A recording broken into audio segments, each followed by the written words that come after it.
down a little bit more. Why ask about the MSRP? This question is from TikTok. You need to know the MSRP for several reasons. If you're leasing, you need to know what percentage are you paying relative to the MSRP, because the 1% lease rule has always been based off the MSRP. If you got a lease payment and it was 1% of the MSRP, like $40,000 is the MSRP, your lease payment is $400 or less, then you basically stole a vehicle. And that rule has been around since the beginning of time. So when it comes to purchasing a used car, you need to know the MSRP, because how do you know how much you're saving if you don't know the original MSRP? How do you know how much you're saving? For instance, I bought a pre-owned Infinity truck a little over a year ago. I paid 31 and change. I knew that the original MSRP was 54,545. Without knowing the MSRP, I wouldn't know how much I was saving off the original. And that's the only thing that's really important when you are shopping for a used car and you're trying to make sure you're getting a great price. There's other things you got to be concerned. There's two main things when you're buying a used car. Got to make sure you're getting a great car. You need a quality vehicle. That has nothing to do with price. Then the second thing is you got to make sure you're getting a below market deal and make sure you're paying a great price for it, in which case you must know the MSRP. Great question. Great question. All right, we got Dolan. Dolan will be bringing in questions from all platforms. We're live on TikTok, Instagram, YouTube, and Facebook. So just start typing your questions, and we're going to get to as many as we can in the hour. And, if you have a follow-up question, I'm just going to try to blitz through. So you can certainly throw up the next question whenever you're ready, Dolan. I'm 8K under. My credit is challenged. My car is in danger of getting repossessed. What do I do? All right. This one's also from TikTok. I'm 8K under. What do you mean 8K under? I'm probably underwater. I'm going to assume that means you're underwater. Negative equity. If that's the case, then what you want to do is you want to get the. So you're at negative equity, but then you're also behind on payments. I mean, you got to catch up on the payments. I mean, you could try to refinance. You're going to have a hard time. Negative equity, you can't sell it. If you had positive equity, you could sell it. You gotta make money. It's grind time. Like there's certain things in life where we have bills, and the only situation we can do is pray and go and make money. Without money and bills, anyone's going to, this is a hardship, but this is without money or somebody to help you. I can't think of anything. You have a payment due. So, the best thing you could do right now is to focus on how you can make some money so that you can pay the car. Negative equity isn't the biggest problem. The biggest problem is the car is in danger of being repossessed. If the car gets repossessed, now you got to start over. It's not the end of the world, but you're certainly going to have to start over, because you're going to have a repossession on your credit, and you're going to have to buy a car with bad credit. I would be trying to rebuild my credit. That's what I would be trying to do. Make money, and if the car gets taken, you got to start rebuilding your credit. Follow Shonda Martin. She's a great resource on all these platforms. And but yeah, man, money answers all things. Book of Ecclesiastes. So figure out how to make some money, man. Work overtime, double shift, second job, start a business on the side. As long as it does, you got to make some money. Can't make car payments without money. So go ahead, Dolan. Wish you the best, man. Keep me posted. This one's from Instagram. On a 3-year-old used car, what percentage from original MSRP should I be looking at for a price point? It goes by comparison. You should be compared. Without something to compare it to, you won't be able to see the actual, what the discount should be. You need something to compare it to. We do these live shows. We got a couple hundred people on here already. The goal is to figure out through comparison shopping what you should be doing and what you should be paying. Hold on one second, y'all.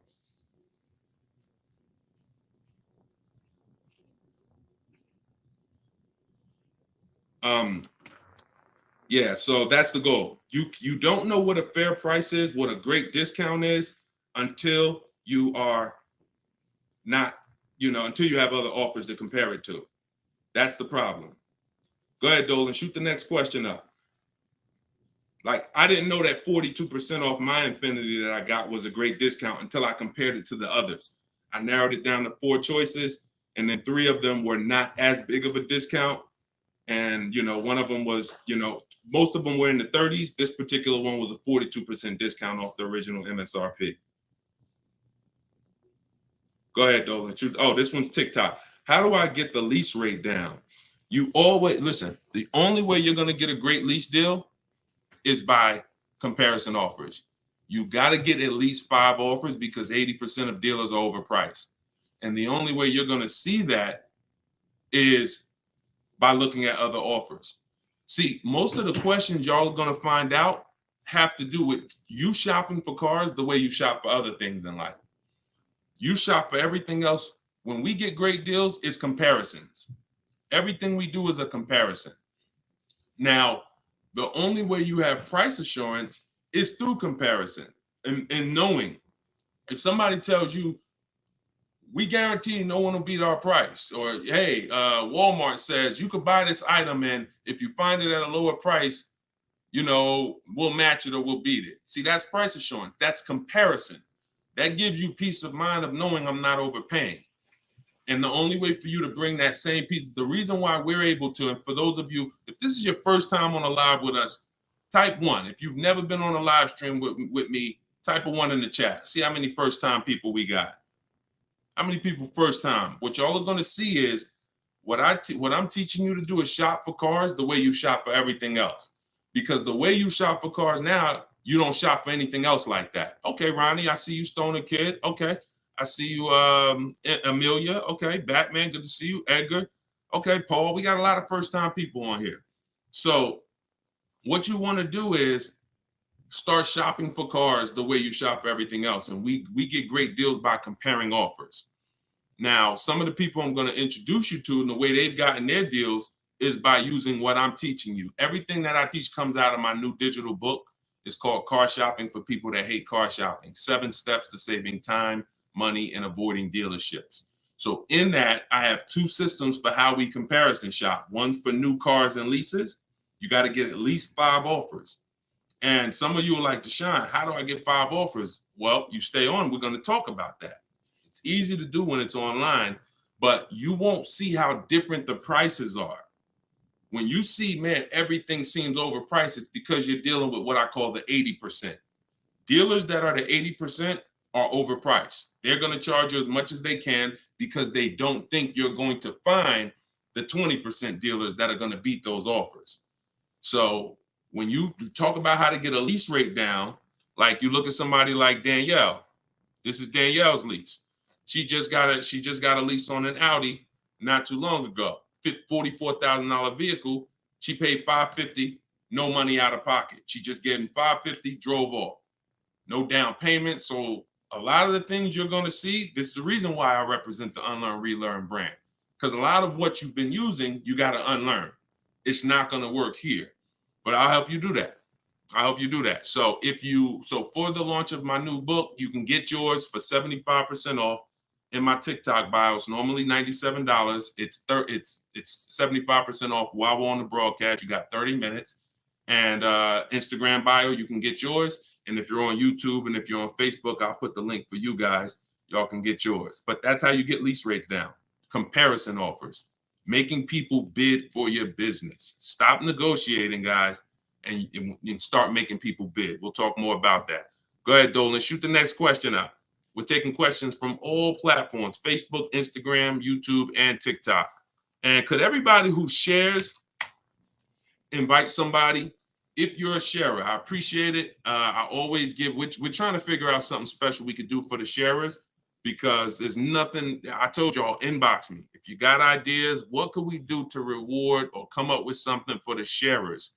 Because you guys are the people who help us spread this message. I appreciate all the new people, but I want to do something special for the sharers. Please DM me ideas of what we can do because we want to make it a regular part of our broadcast. All right, I see you, Sharice. Thank you. All right, go ahead. This one's from TikTok. Can you ask for additional discounts since you're an educator?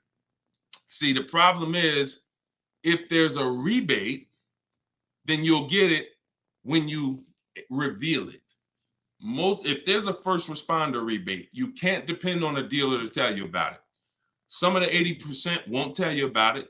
Some of the 80% won't give you the whole thing. If it's a $1,000 rebate, maybe they'll tell you it's 500. We don't trust the 80%. When I was in the dealerships, I saw how the 80% moved. The 20% are the people those are the people you have to find. It's not, you can't just walk in. You don't, unfortunately, there's 17,000 new car dealers in this country. They don't have labels on them. There's not one that say, we're the 20% that beats everyone. You have to find them, and you need a great a bidding system.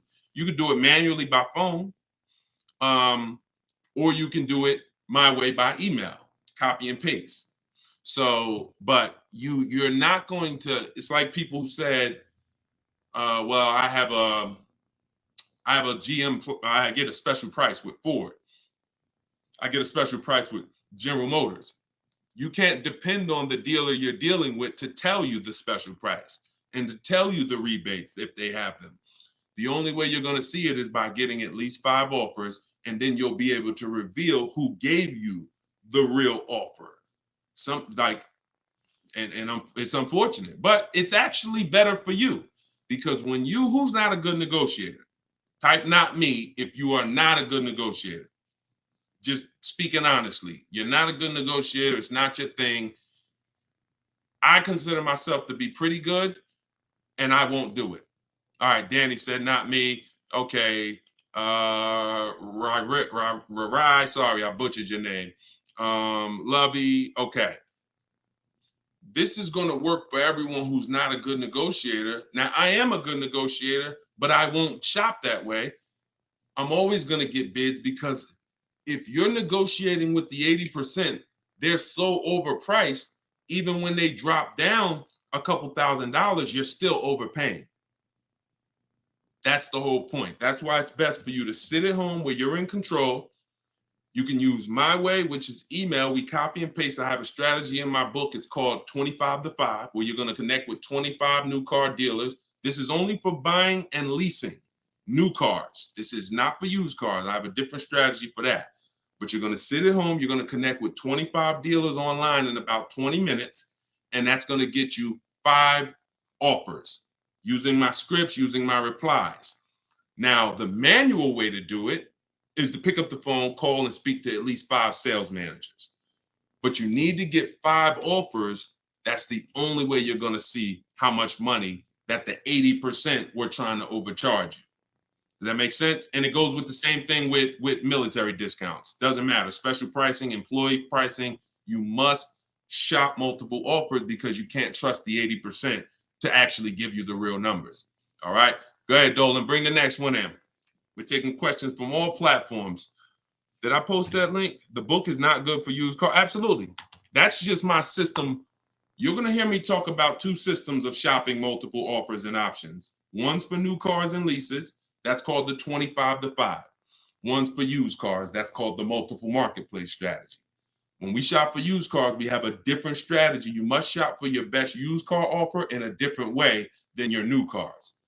It's very different. They're both in my book. Y'all will hear me talk about them on my videos, on my social media videos if you've seen them, and you'll hear me talking about them on the live. 2 totally different shopping strategies based on your goal. All right, this one's from Instagram. When you walk into a dealership, the salesman comes at you right away. Can you tell him you're just looking for now, and I'll come get you when I see something? Of course you can. So using what I'm telling you, you should not spend more than 30 minutes in a car dealership ever. Tons of people that you'll see, the more you stick around this broadcast and the more you learn and the more you see our community over here. We've been doing this for 3 years, teaching the public. We've got 1,700 people we've worked with personally, a couple thousand books. People are using this stuff. It's not just the saving of money, it's time. You shouldn't be in a dealership if you're not there to test drive, or if you're not, see, We have something we call shopping, not buying. Very different. That's actually step 4 in my book. There's 7 steps. The last step is delivery. Step 4 is something I call shopping, not buying.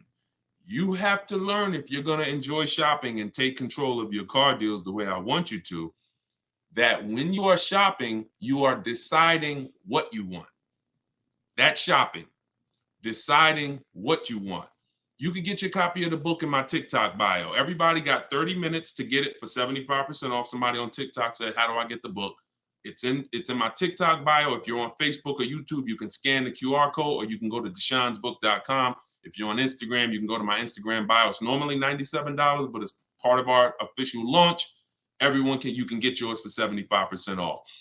So when you are there with a purpose, which means no one can actually talk you into something because you're clear on what you're here for.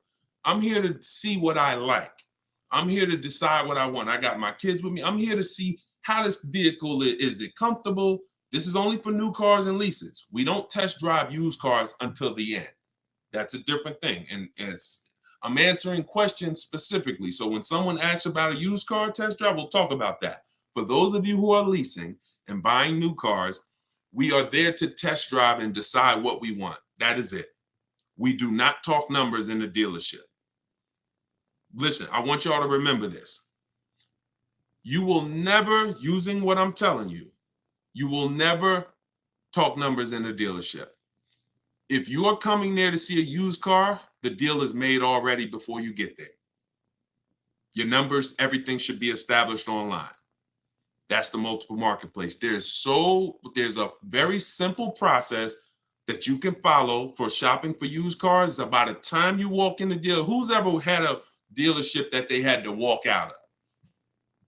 If you've ever had a dealership where you had to walk out of, type me if you've ever walked out.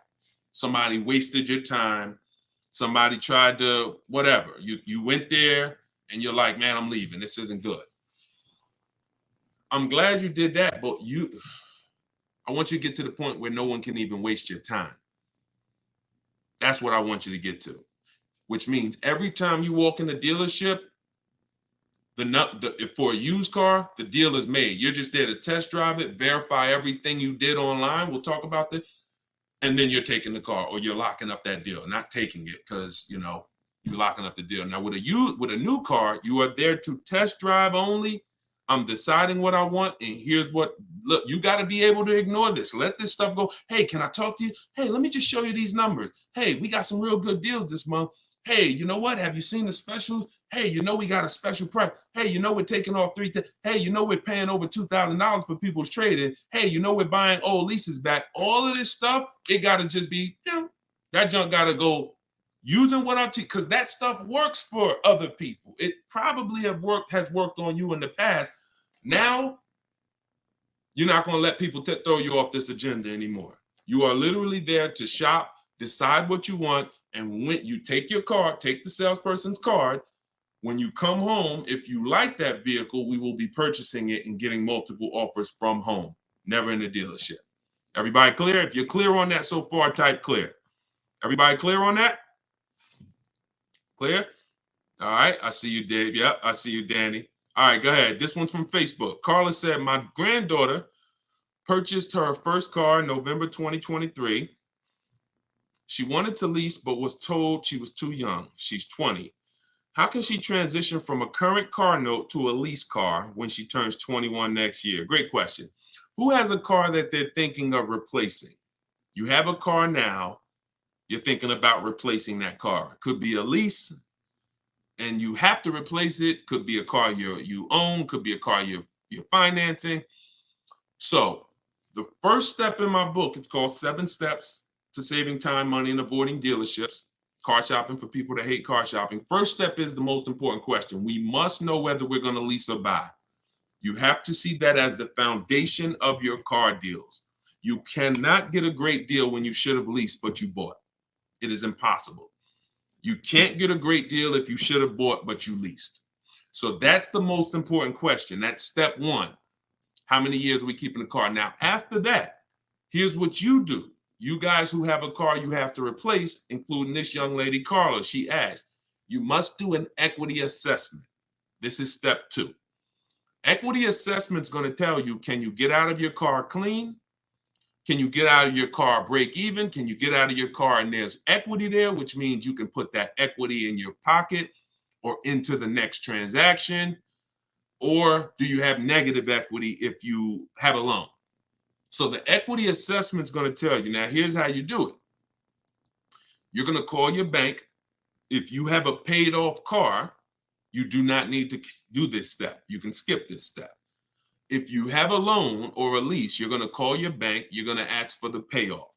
I see y'all running the likes up on TikTok too. I appreciate it. Can y'all keep tapping the screen? I appreciate y'all running those likes up. When you call, you're going to ask them for the payoff. The payoff is the amount you owe. Do not look at your contract. Do not look at anything. Call the bank or call the leasing company and say, what is my payoff? Now, if you're leasing, you're going to ask an additional question. Do I have a third-party restriction? Once you have those answers, you end the call. You are then going to go on to the websites that I'm about to mention. You're going to get 6 bids, 6 offers. My 2 favorite words when buying anything. And if you like to save money, these will become your 2 favorite words. Multiple offers. Multiple offers. I love those words. That's how you buy everything else. Multiple offers, multiple options. That's how we save the big money. So you're going to go to CarMax.com. This will take you about 20 minutes to do an equity assessment. You're going to go to Driveway.com. You're going to go to AutoNation, Sell My Car. Carvana, Kelly's Blue Book, Instant Cash Offer, and Car Guru, Sell My Car. As more people buy cars, we'll keep adding them to our list. Those people are in my book. That's who we get our equity assessment from, because here's what your car is worth, what people are willing to offer you cash for. What's the one word? Some of you have been, hold on, don't bring in the next question until I get you the road, because some of these I got to go a little deep on, Dolan. But you could queue them up. Just get them ready so that, you know, when I call them out, you got them ready. I know you're stacking them. When you look at, getting 6 offers, what's the one word that we don't use anymore? Let's see if anybody was on here. Maybe you were on here for the last couple broadcasts, or a lot of you are new, so you may not know. What's the one word? Good to see you start back up. What's the word that we're not using anymore? And for the new people, you're about to learn. We don't use, let me see if anybody got it. I give it about 3-4 seconds. Okay, everybody's about to learn this for the first time. We don't use the word trade. You don't get maximum money trading anything. I know you've been taught that because dealers have actually taught you to give them multiple transactions in one. You buy your car from them, that's one transaction. You sell your car to them, that's another transaction. And if you get your loan from them, that's a third transaction. All of these are separate transactions. And how big is the money in them? I'll break it down to you like this. You can actually there are companies that only want to lend you money. They don't sell cars. That's how much money is in loans.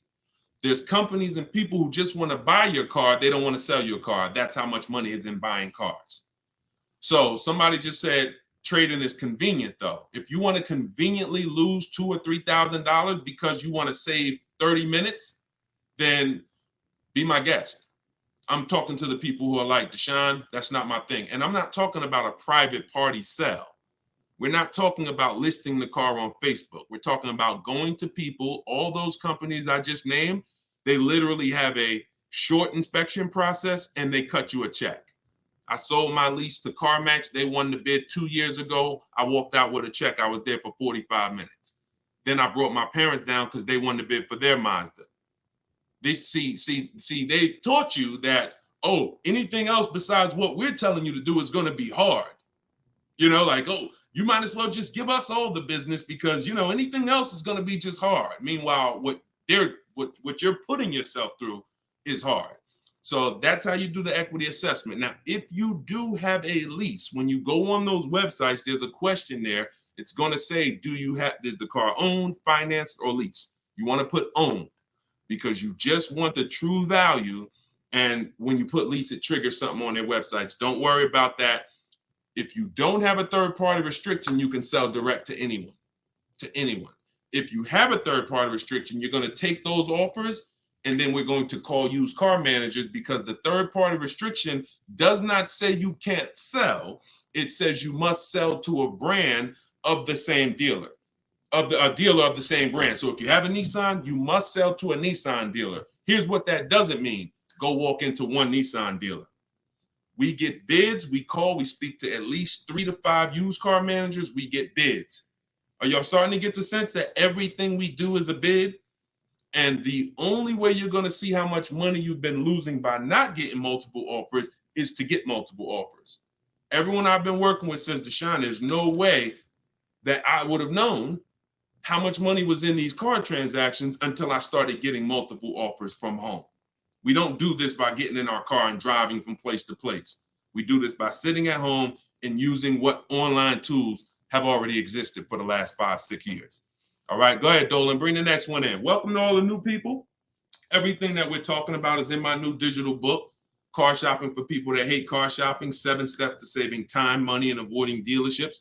As part of our launch, you can get yours for 75% off. It's normally $97. You got 30 minutes. As part of our welcome offer, get your book. It's in my TikTok bio. It's in my Instagram bio. Click that website before 30 minutes is up and get your book for $24 instead of $97. If you're on Facebook or YouTube, you guys could just click that link that I posted there, deshonsbook.com, or you can scan the QR code.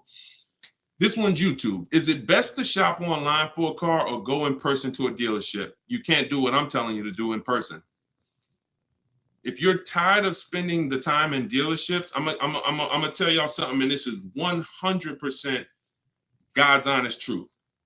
I have not spent more than an hour on a car transaction. I have not spent more than an hour in a car dealership in over 10 years.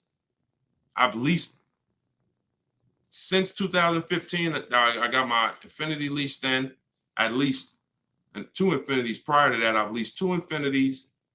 I've leased a Jeep, and I bought this Infiniti truck. I have not spent more than an hour in a car dealership, and my payments are under 1% leases, 42% off the original price on my used car.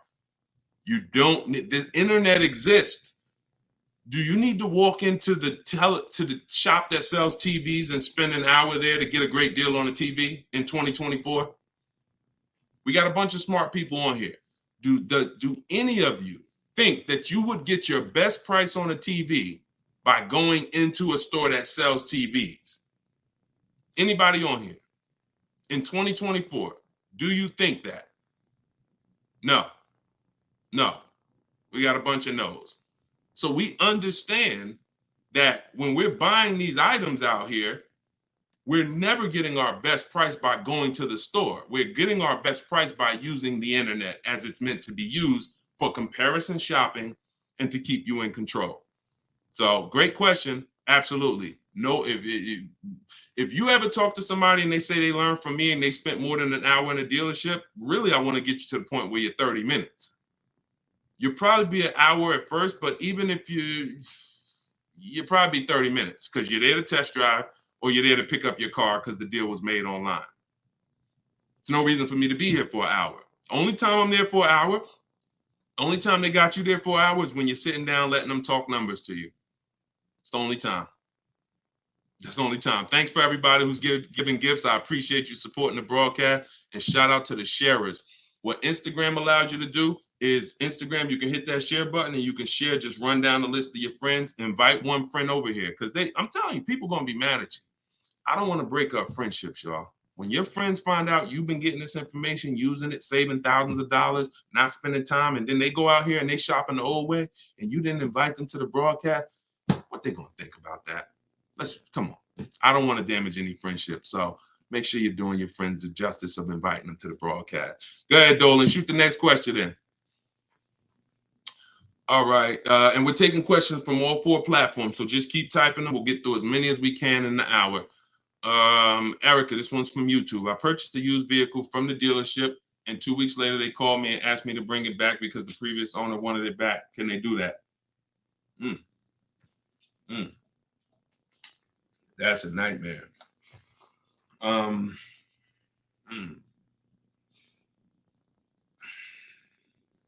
Y'all hear that question?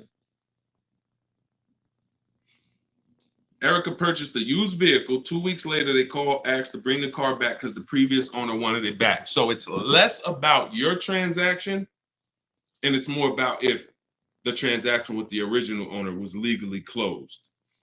If they left the transaction open, now if I'm you, do you have your paperwork? You have all your loan? And here's the most important thing. Has the loan been funded? Is there a new loan attached to that vehicle under your name? Are they in the process of registering that vehicle under your name? Now, here's where you could be dealing with the crap that the 80% of dealers who are scumbags. This is what they do sometimes. They'll take a car from a customer. They're waiting for the title. They technically don't have the legal right. They have the legal right to sell the car, but there's a loophole there probably because they haven't gotten the title from the owner. And if the owner comes in and says, you know what, I changed my mind, and the owner's holding the title. But what I would do if I'm you, somebody got to call me. I want to look at your paperwork. If you have a loan, Erica, whatever bank you're going through, I would call them, and I would call if the bank knows you and they've established an account number for you, and they're like, yes, Miss Maxwell, we know you.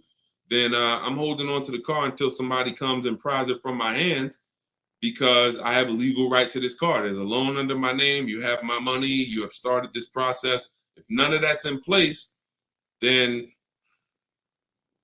and it sounds like, I mean, it sounds like you dealt with a scumbag dealership, but that's what I would do. I'm not just giving up the car because you said, oh, the owner wants it back. The old owner wants it. That's not my problem. You made a deal with me. I have paperwork that is binding. And, you work that out with the owner. Because that happens sometimes. Dealers do some crappy stuff, or dealers don't cross their T's, dot their I's, and then and then the owner comes in, the original owner who traded the car. That ain't got nothing to do with who you sold that car to. That car is on the road and there's a loan attached to it, or there's been cash paid for it. Now I'm holding on to this car until you legally show me that I need to release this car. And I might call a lawyer and see, can I get some damages out of this? Like, this is just, God, the 80%, we got to put them out of business. And the only way you get these wolves out of business, y'all, is you got to starve them. I'm telling you, the more people that shop online, when you learn how to shop online the right way, people like this won't be able to exist. But because most people are still going in the old way shopping, giving them a chance to do this, keep me posted, Erica. It sounds like it's a terrible situation, but please keep me posted on that. Go ahead, shoot the next one in, Dolan. This one's from TikTok. What's the best practice for buying a car after bankruptcy? If the bankruptcy's been discharged, start rebuilding your credit. I've seen people who went through a bankruptcy. Once it was discharged, they started building credit immediately, and they were up to a 700 score in a year. So, it's the key is not to come out of bankruptcy and start buying stuff. The key is come out of bankruptcy and start rebuilding your credit, because if you can do it relatively quickly. Everyone should be following Shonda Martin. Some of you may know her. She's all over all these platforms. She does what I do, but she does it for credit. She'll do lives. The girl is brilliant, and I tell everybody about her. But that's the whole thing. You should be rebuilding your credit. You can do it quick. Get yourself up to a high 600-700 score, and then go and get a car. That's what I do. Go ahead, Dolan. Shoot the next one in. It's another one from TikTok. How do you feel about buying a car with a credit card? I don't. Credit cards are 20-something% interest. I don't carry a balance on my credit cards. Shonda doesn't recommend carrying a balance on her credit cards because the interest is exorbitant, and we would never buy a car with a credit card under any circumstances. Instagram. How do I keep my credit score from taking a hit each time I shop for a vehicle? Okay, good question. Let's go into detail on something I call the bank bidding war. Okay, this is something that I'm sure, unless you guys have been on here before, you've probably never heard. So you heard me say everything is a bid, right? So the same way we make dealers bid for who wins our business, who's going to sell us a car, same way we make the companies bid on who's going to buy our car, that's the same way we make banks and credit unions bid. 1 point on an interest rate on a $30,000 loan could be $1,000. So we're looking, so we take interest, we take shopping for car loans as serious as we take getting bids for the new car. There's thousands of dollars in loans. Remember what I said about 15 minutes ago? There's people who just want to give you a loan. That should tell you there's a lot of money in loans. They don't sell cars. So if there's a lot of money in loans, you're going to see this isn't about relationships. You're either going to be a relationship person or a money person. If you want to be a relationship person, type R. That's going to cost you money in what I'm telling you. If you want to be a money person, if you want to save all the money that you should be saving, type M. That's going to come at an expense of relationships because your bank is not your friend. They're in the business of making money. All right, I see you, Jennifer. I see. All right, a lot of people typing M's. Listen, if you used to go to dinner with your car salesman, invite him to the barbecues, that's going to change when you start getting bids. Unless he just wants to compete. If he's willing to compete, then it won't change. But going back to what Cindy's asking, how do I keep my credit score from taking a hit? So there's a way you do this bank bidding war. There's 3 rounds to it. 3 rounds to it. The first thing we're going to do is check to see, are there any special interest rates for the car we're shopping for? Because if the bank is offering you 0%, 0.99%, this will only come from the company that makes the car. This won't come from a bank or a credit union. When you see 0%, 0.99%, it's like a finance rebate. It's like they're incentivizing you to finance, giving you very cheap or free money to use. No bank can compete with that. So the first thing you're doing, whether you're shopping for a new car, used car, is checking there. That's round 1 of the bank bidding war. Because if you do see that, there's no other reason to let anyone run your credit. That's what I'm getting. I'm going to get the 0%. I'm going to get the 1.99. Now, if that doesn't exist, now what we're doing is we're shopping for our car, and we're going to lock up our car, get our offers. No one needs your credit. When you're getting offers the right way, no one needs your credit to give you an offer. That's a lie. Deshone, they told me they did. They lied to you. What I tell you about the 80%? The 80% lie. Straight face. Look you in the eye. So we're going to get our offers.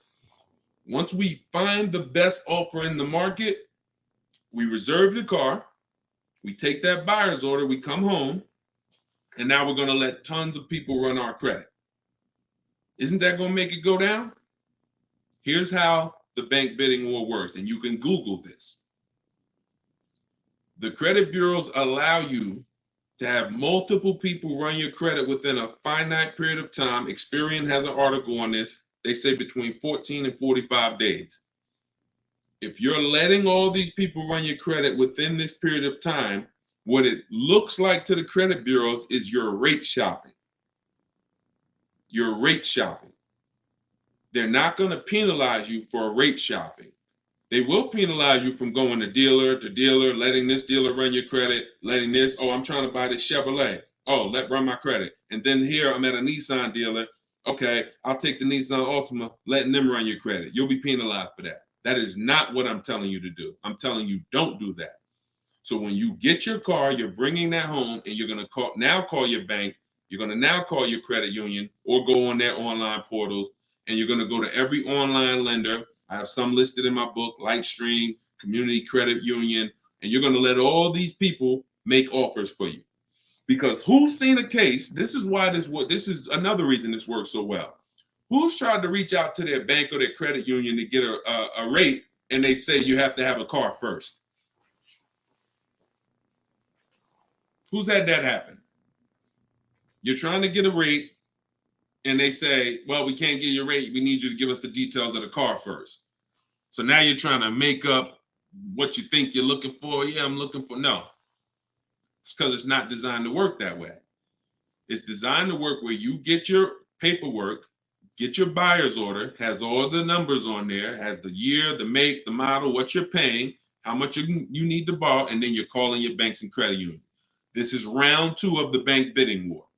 So you're going to let all those people go and compete. Now, whoever wins that round, you're going to call the dealer the next day and you're going to say, hey, I got 6.29 from my credit union.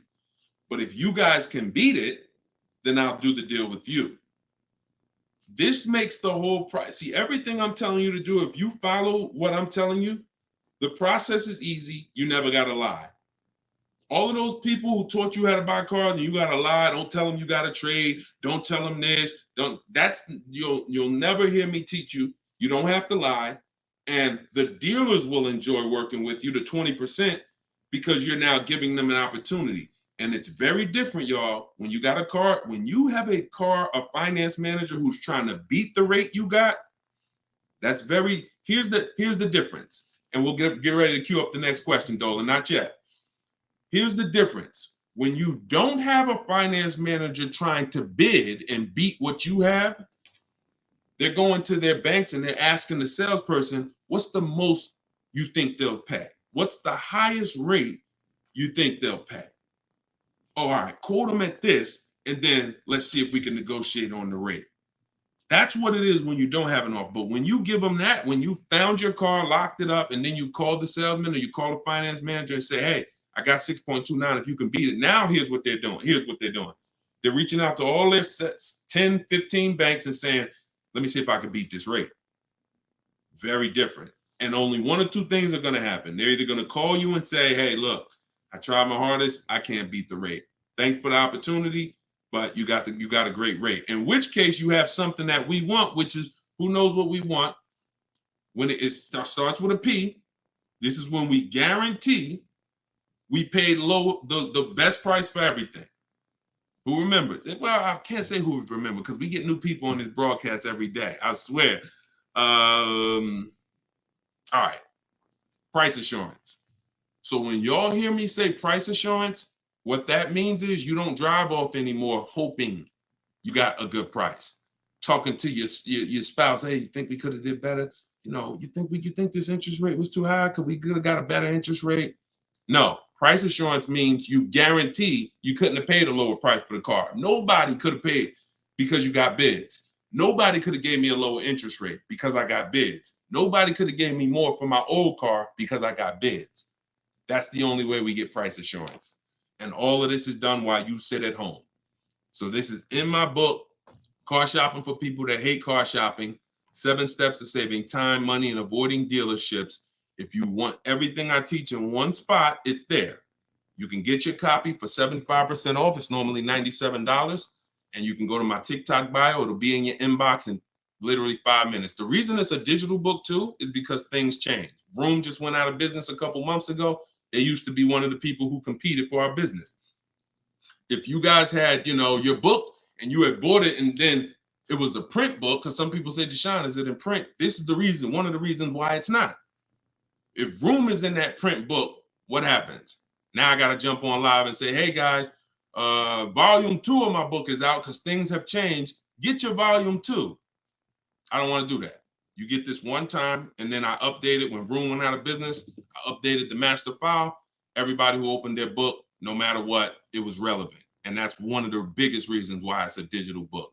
So you can grab your copy for 75% off, but you got 30 minutes. Once the timer is 0, it goes back up to 97. In my Instagram bio, in my TikTok bio, or you guys can, I'll put the link right here for you guys on YouTube and Facebook. You can go to deshonesbook.com. Oh, wait, I put the wrong one. I put it in my bio here. All right, Dolan, you can queue up the next question. Keep typing your questions, y'all. We got some more time. We're going to try to get through as many as possible. And we're pulling them from all platforms. We're on Instagram, we're on TikTok, we're on Facebook, and we're on YouTube. So we're pulling questions from all platforms. This one's from TikTok. Can you use the equity in your lease towards the purchase of a used vehicle? Most certainly, Eddie, the equity is yours. Once you identify your equity and you know how you're going to get it, who you're selling to, you can either put that money in your bank account or you can use that as a portion of you can use that towards your next car deal. That's your money. Your money. Go ahead, next one. This is another one from TikTok. I need a bit of advice. My son totaled his car. It was a loan Honda. Should I lease or buy this time around? I'm looking into maybe lease an electric vehicle, but I never have leased a vehicle. Okay, it's a very good question. Should I lease or buy? Let me show you. Some of you, let me show you this. Let me ask a very important question. In my book, this is called Step One. Whenever you hear me say the most important question, this is what I mean. It's the first thing you do. When you want to buy a car, when you like, hey, I'm thinking about a car, this is the first question you ask yourself, and it's the most important question. How many years are you keeping the next car? Come on in, and everybody type your comments. Keep that question up, Dolan. Everyone who's car shopping and who will be soon, how many years are you keeping the next car? Lula, if you just jumped on, I don't come to dealerships because we shop online. So there's no way for me to come to a dealership with you. If you stick around, you'll learn how we shop. There's no reason for you to need somebody with you when you're in your house making car deals. Everybody answer. Everyone who shop, I want you to actually think about this. How many years are you keeping in that car? We're answering that question, Rob. Just tap into the broadcast and what I'm answering before you, because we're literally answering the question someone just asked, should you lease or buy? And the more you stay on the broadcast, because many of you are in the same situation, the more you're going to see someone's going to ask the same question as you. So just listen, and then, most times your question's going to be answered. All right. If it's electric, 3 years. Buying all cash. How many years are you keeping the next car? I got to just pay attention to the people that are listening. I'm sorry. All right. Hyla, I see 3 to 4. Vivian, I see 3 years. All right. 6 years. Okay. 3. Okay. 8 years. Okay. So the first question you're asking yourself, should I lease or buy? You're going to replace that question with how many years am I keeping the car? Now, if the answer is 8 or more, then you should buy. I'm going to tell you why. This has nothing to do with how you're paying for the car. A lot of you may get attached to, if I'm paying cash, does that change anything? If I'm getting, it doesn't, because the expense that you need to avoid that's losing you the most money is what I call the unseen expense. It's depreciation. So let me break this down for you very quickly. If you have a $35,000 car, you buy it today. What is that car worth a year from now? Even if you don't drive it, you got a $35,000 car outside in your driveway right now, brand new car. What is it worth a year from now? You didn't drive it 1 mile. Is it worth 35? Is it worth 35? No. Let's go deeper on depreciation, because now we're starting to see with that first question. I'm going to ask you some more. You have to see this is the unseen expense. You buy a car today for 35, you take it back to the dealer in 3 days. Is it worth 35? No. So what does that tell you? There's some expense there, whether you buy or lease. Many of you have been taught, I could just buy a car because I could drive as much as I want. Let's throw another one in there. You buy a car today for 35, you put 30,000 miles on it. Isn't it worth much less a year from now? So this is the unseen expense, and this is how it's working against you. You got to look at depreciation like this. See this curve? This is where you are the day you buy the car. This is what you pay for it. This is how it's dropping over 5-6 years. So now the beautiful thing is long-term owners who has a car outside that they've had for more than 8 years. Type me. Some of you might have been 10 years. Some of you might have been 20 years. this is what you have to see. If you're getting rid of your cars anywhere in this 6-7 year mark, you're losing money. It's no way. It's no way you can replace something you bought and it's dropping like this. But here's the beautiful thing. For those of you who are like, look, I had my car for 12 years. I had my car for 8 years. I had my car for 10 years, 16 years. This is where you're at. That's how your car is losing value. See, the car you have that you've had outside for 10 years, what it's worth today, a year from now, isn't it going to be worth about the same thing? Right? Talking to you long-term owners who keep your cars, you're winning. See, because you've reached the reward. You've reached the reward for buying. The reward for buying is to get to the stage where your car a year from now is going to be worth about the same of what it's worth now. Now, that's when you should be buying. If your goal isn't to get to that level, you should not be buying. You should be shopping for lease deals. Because there's only two ways to beat depreciation. What I just said, and some of you might be saying, Deshone, I can't, I'm not keeping a car that long. You should not be buying cars. You're not getting to that level. You're not getting to the winning. The winning is that. Got a car outside, paid off, barely losing value. It was worth $9,500 last year. It's worth $9,000 this year. That's the reward. Now, for those of you on the other side, if you're on the other side, you should be leasing. And I'm going to show you how drastic it is of a difference when you should be leasing, but you're buying. I'm going to show you that there's no way for you to get a great deal if you are buying when you should be leasing. Look at somebody like, let's pull up, we talked about Danielle earlier. Look at Tope. Tope got a BMW, $54,000 vehicle. Now, some of you know, every $5,000 on the price of a car is how much per month? Every $5,000 on the price of a car is how much per month? It's not 7 years, so it's always 8 years. See, in my book, it's something called the 8-year rule. If you're not keeping your car 8 years, you should not be buying. Okay, good. I see a lot of you are tapped in. Every $5,000 is $100 a month. So when you're looking at a $50,000 car, you should be thinking that's $1,000 a month payment. What about the down payment? Forget about the down payments. Down payments have nothing to do with the deal. We are just talking about boundaries. When we look at a $50,000 car, $1,000 a month, 5-year loan. $20,000 car, $400 a month, 5-year loan. Every 5,000 is about $100 a month. Now let's look at Tope's deal. Tope got a $54,000 BMW. She's paying $756 a month. I'm going to prove to you right now that if you should be leasing because you're a short-term person, you are not keeping your next car 8 years. You're not keeping your previous cars 8 years, yet you bought them. I'm going to show you how much money you've lost listening to people that told you shouldn't be leasing. And we're going to correct that. So Tope got a deal, shopping multiple offers the way I teach. She got multiple offers. She got $690 a month. That's a 1.26% lease. $690 on a $54,000 vehicle. So let's say we're going to break down real quick 3 different ways to get this vehicle right here that she got. One is the way she got it, leasing, because she's a short-term person. Now let's say somebody says, Deshone, I'm going to buy that car. That person buys that car. Let's say they get an incredible price and they save $10,000 off a brand new BMW. Okay?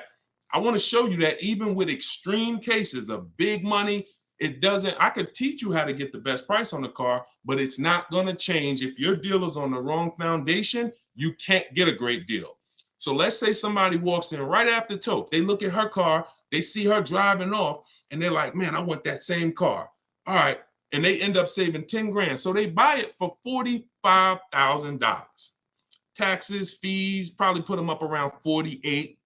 Every $5,000 we said is $100 a month. $48,000, that's a $950 payment, y'all. 5-year loan.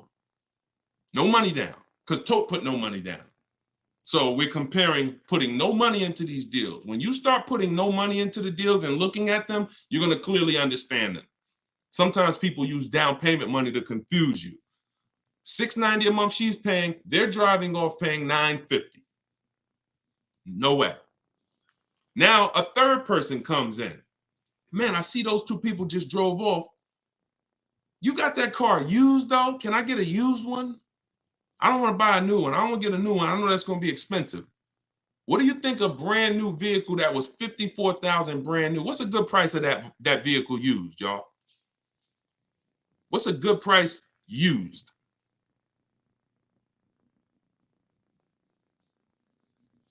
I want to hear it.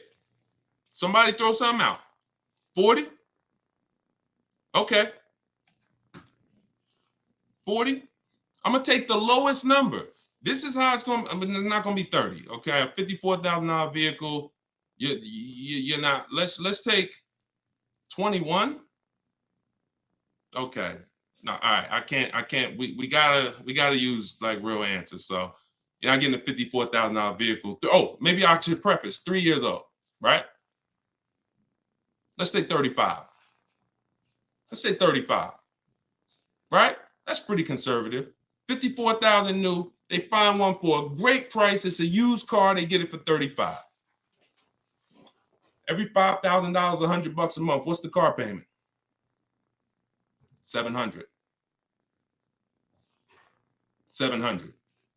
So you have Tope, who's driving off in a brand new BMW, $690 a month. You got the person who bought thinking it saved $10,000, got an incredible discount, $950. And then you got the person who got a 3-year-old BMW. Warranty will be up next year. They're going to be on their own. They're paying $700. That's what I mean. I told you I was going to make it very clear for you that when you should be leasing, you cannot get a great deal. I don't care how much money you save off the car. I don't care if you buy a used one. When you should be shopping for great lease deals, you're not a long-term person. Now, here's where both of those people can beat Tope.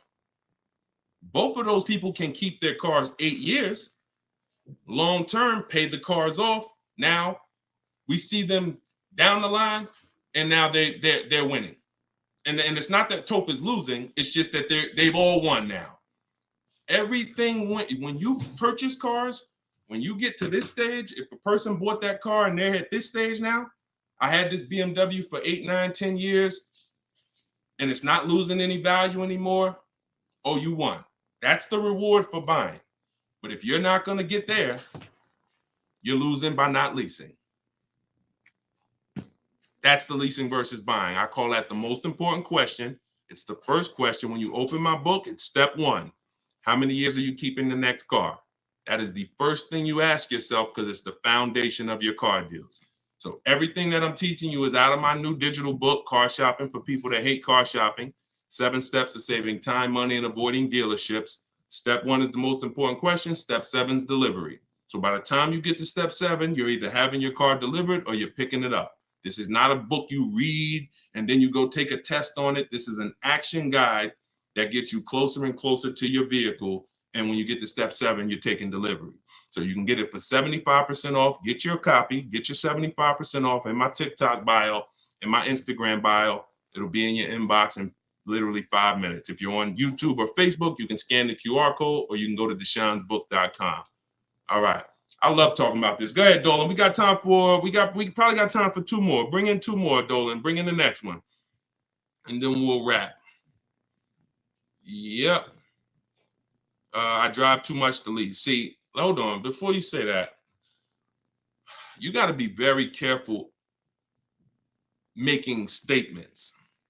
And I'm going to be honest with you, y'all. I will put what I teach and I put my people who learn from me against anybody shopping for cars. Because once you get this and once you get how to shop, you'll be able to do this in 60 minutes. You'll be able to get great car deals in 60 minutes. But in order for you to win, the best thing for you to do is ask questions here, not make statements. All right.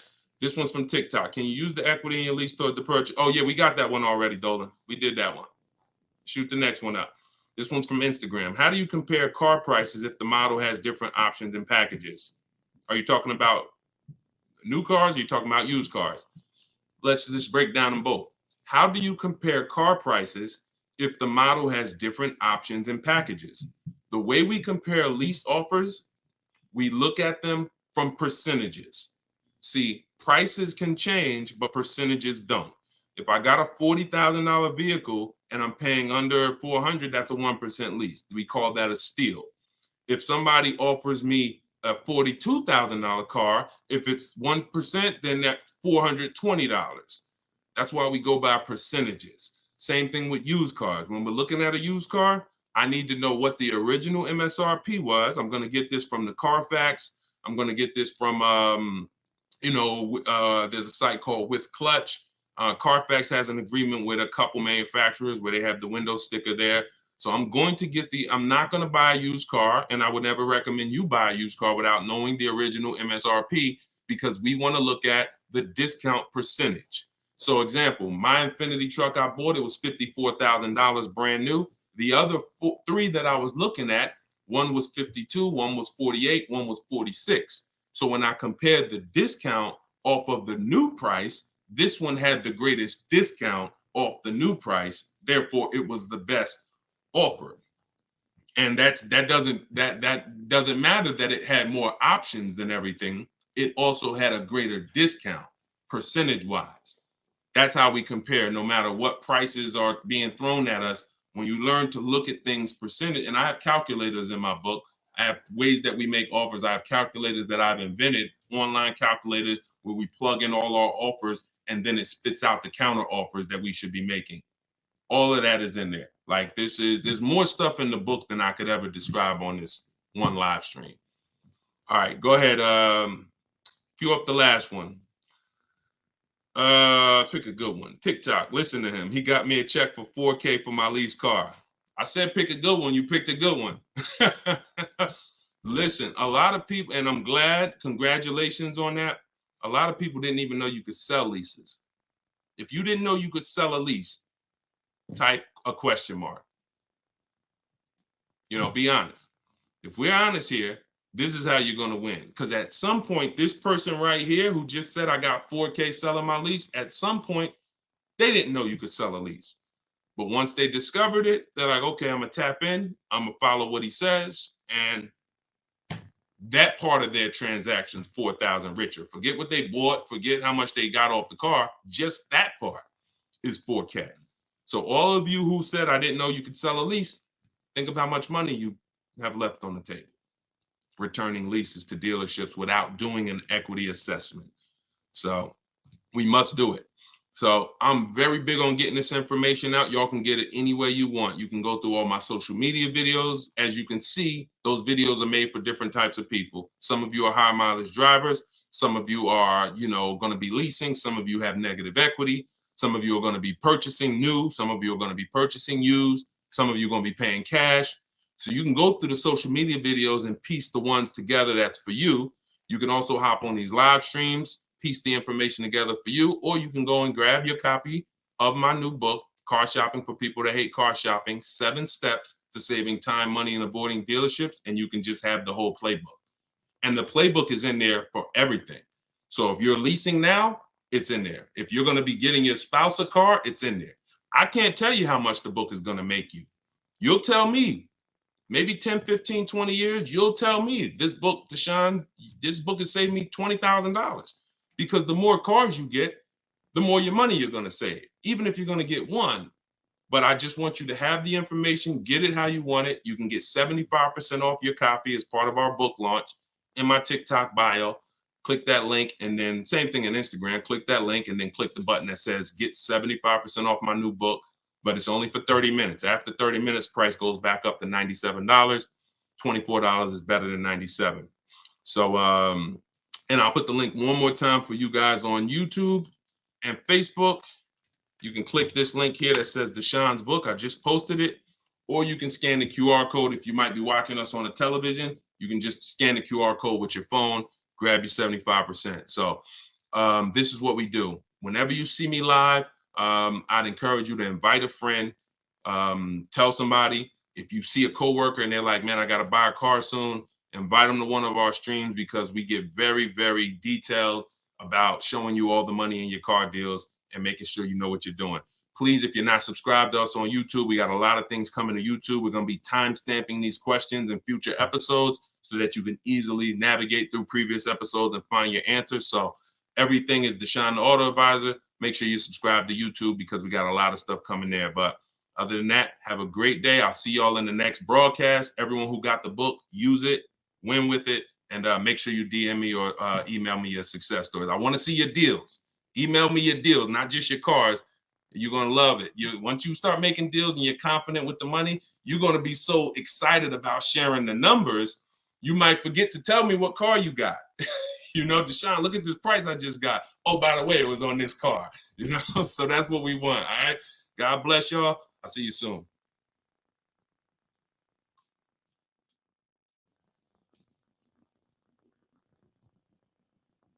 Okay. All right, so Dolan, I got my man Dolan. He's going to be bringing in the questions from all the platforms. Dolan, can you bring in Royal King's question first? What is the ideal car payment price?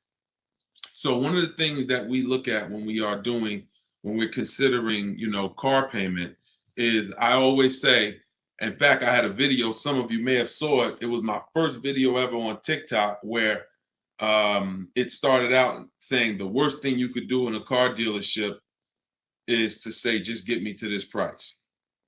We have a deal. Because the payments can be manipulated. So when you just focus on payment, you tend to lose or not focus on what you're actually paying for the car. So for example, a $30,000 car, well, that could be $600 a month on a 5-year loan. That could be $800 a month on a 5-year loan with a very high interest rate. $30,000 car could be a $300 a month lease payment. A $30,000 car could be a $350 payment on a 96-month loan. So that's why you don't want to focus on price. What you want to do is you want to focus on, unless you're leasing, you don't want to focus on monthly payment. If you're purchasing a new car or a used car, you want to focus on what is the price I'm paying for the car. And once you are able to focus on that, you'll be able to easily understand what that price should equate to on a monthly payment. Like some of you know, what is every $5,000 on a car payment? Every $5,000, and this is something for you to keep in mind forever, Royal King. The every $5,000 on the purchase price of a car that you're borrowing on a loan is how much per month? Remember this rule. I'm gonna see if anybody else knows. Hey, Kenneth, good to see you. Yeah, smash that like button. Thank you, Brian. Yep. Exactly, Mikhail, $100. So that's a good gauge for you to go in with $100 every 5,000. So when you look at a $10,000 car, what should pop into your mind is $200 a month.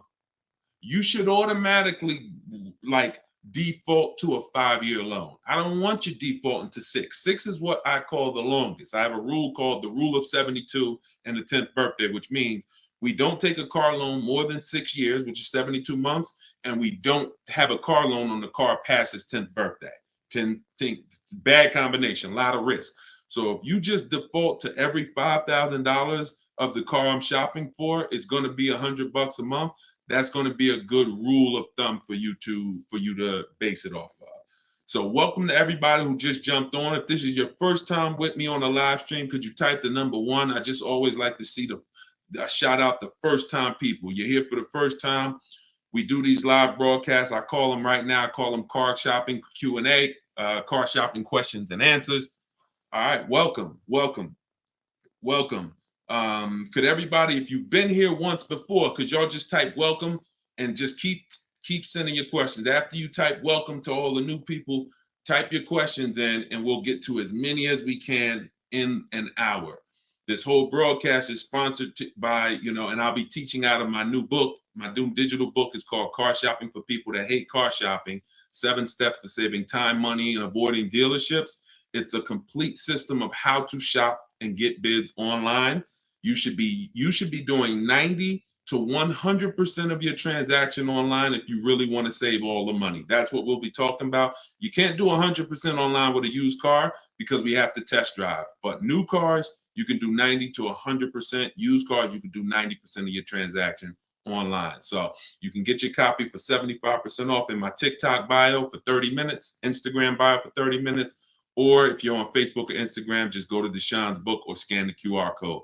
All right, Dolan, shoot the next question and let's keep them coming. Just tag. All right. This one's from YouTube. Can you explain to me, once I pick a vehicle, how do I get the best lease rate? Will different dealerships, same manufacturers, have different lease rates? Very good question. Every dealership is different, unless there's sometimes price fixing by buying multiple dealerships in the same area.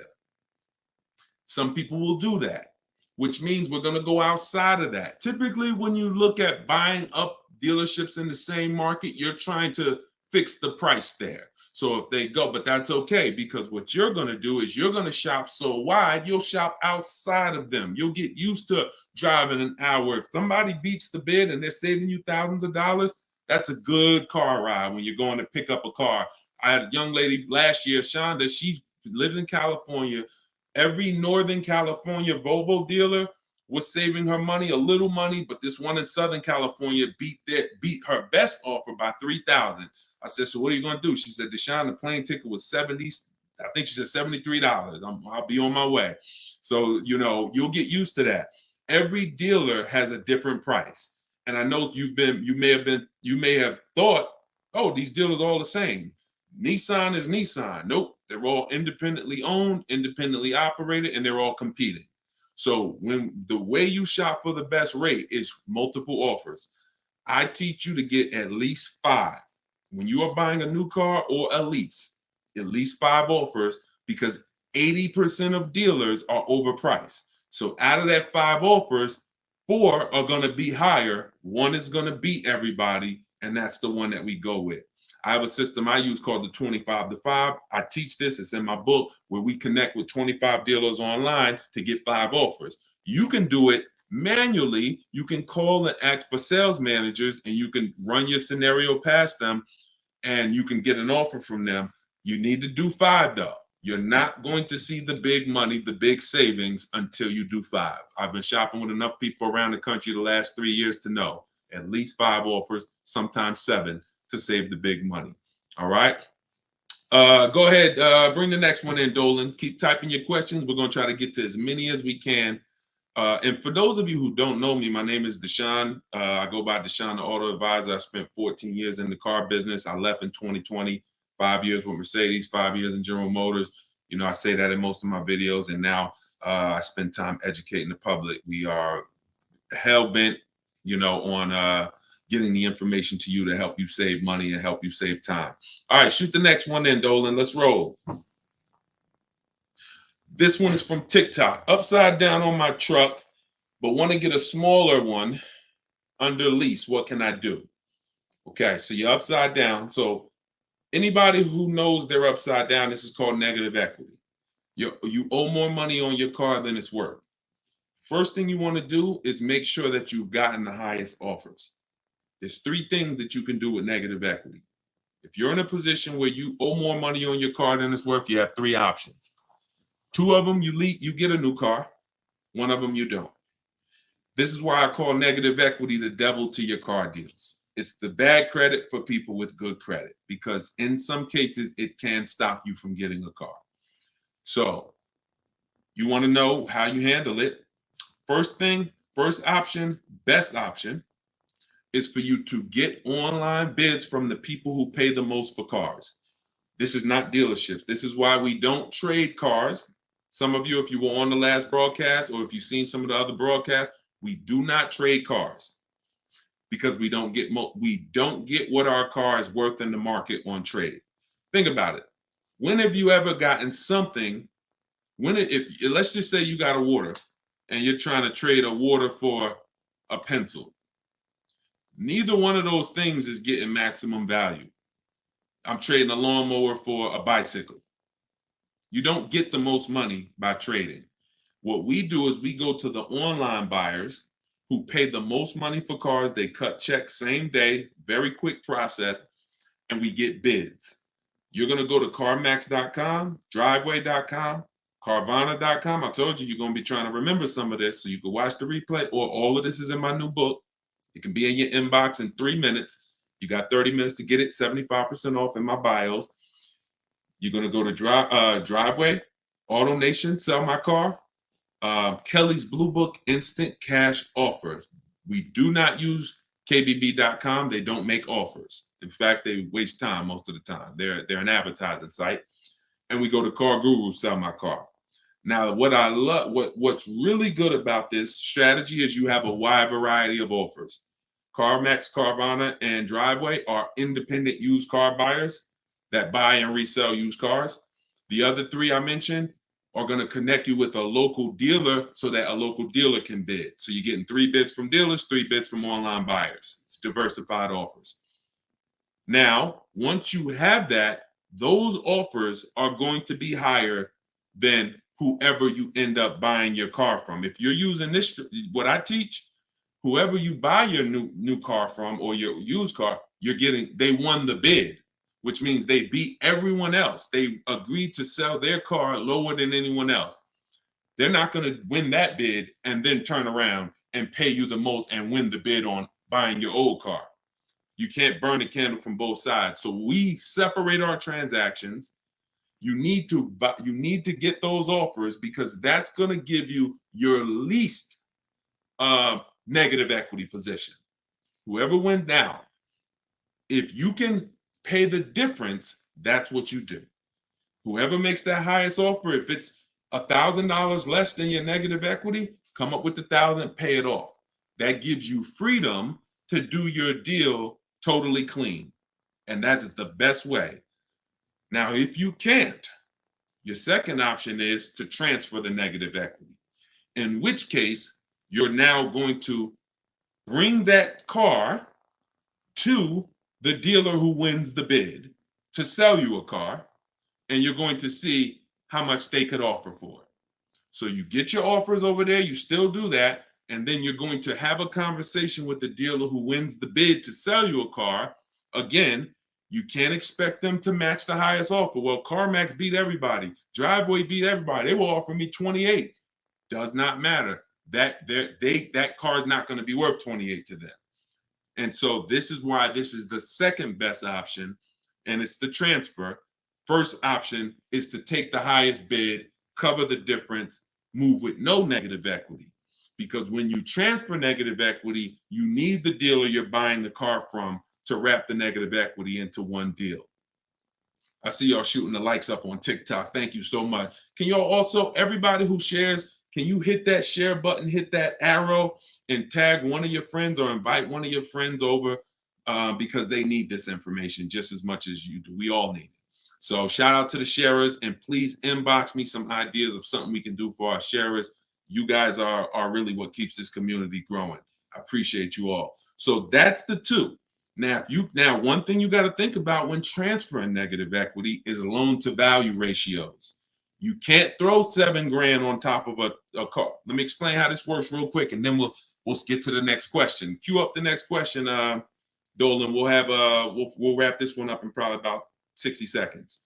When you buy a $30,000 car, doesn't matter what your credit is, the bank's only going to lend about 20-25% above that car's value, which means this is why you can do no money down deals. No money down deals are not a favor. The bank allows them within the loan to value ratio. So if you're buying a $30,000 car, and let's say you have great credit and you get approved for, good credit, let's say good credit, most people will get approved for 20% above the car's value. So if it's a $30,000 car, the bank will lend another 20%, $6,000. That means you have to put taxes, fee, anything in there. You have $6,000 above the car's purchase price. Now, pay attention. If you don't know how to buy cars below market, some people will pay $30,000 and they won't pay $30,000. They'll pay $33,000. They'll pay $32,000. They overpaid. It doesn't change the value of the car, which means you have a smaller window. So when you're buying below market, you give yourself the best chance to have the most, amount to build in, but it's still capped. So if it's 36, then you can transfer, you can put, you got your purchase price is 30, you got your taxes, you got your fees, which is probably another $1,000, documentation and DMV, and then you might have another 2,000 in there that you can transfer negative equity. If you got 4,000, they're going to tell you, no, we can't approve it because it's above the loan to value. That's when you can't do no money down deals. So those of you who want to do no money down deals, you got no negative equity, no problem. Those of you who want to do you want to lease, no problem. But if you have too much negative equity, you're going to need to put money down because you're going to blow out the loan to value ratios. You can have a 900 credit score. It doesn't change the fact that the bank has thresholds. So get out of negative equity, stay out of it. If you can't do transfer, then you're going to need to stay in that car and pay down the negative equity a little bit. And you should be transferring to a lease because the cause of I just explained how to get out of it. I didn't explain the cause. The cause is you buy cars, you take out loans, you trade those cars in, and you don't lease. That's really the problem. That's really the problem. So stay on here. I'm sure we're going to have a lot of leasing questions. You need to understand what's causing the negative equity so you can start repeating it. All right, shoot the next one in, Dolan. Keep typing your questions, y'all. I'll try to keep the answers quick, but I don't want to discount the answers. I don't want to give you a short version. Let's go. This one's from TikTok. Hi, I have a lease. I have my lease have negative equity. Will that be a problem? You don't have negative equity on a lease. A lease has penalties. That means that what you've agreed to use, you've gone above that. So your mileage, you've gone above that. How many people have had the dealer say to them, come on in, we'll take care of the mileage, we'll take care of your old payments, come on in. How many people have people writing them saying, come on, we'll get you out of your lease early, or emailing you or calling you. Don't worry about the mileage. Here's what they're doing. I see, this is very common. So you're not the only one. I told you, many of you are getting the same calls, the same emails, because those are templates. No mileage is ever covered. If the car is purchased, which means they worked with your equity, we never let a dealer control our equity. That's the only time mileage and payments are forgiven totally. Car is purchased. When a car is returned, which is what happens in many cases, they're taking your mileage penalty, and let's say it's 2,500 or whatever it is, and they're applying that to your next deal.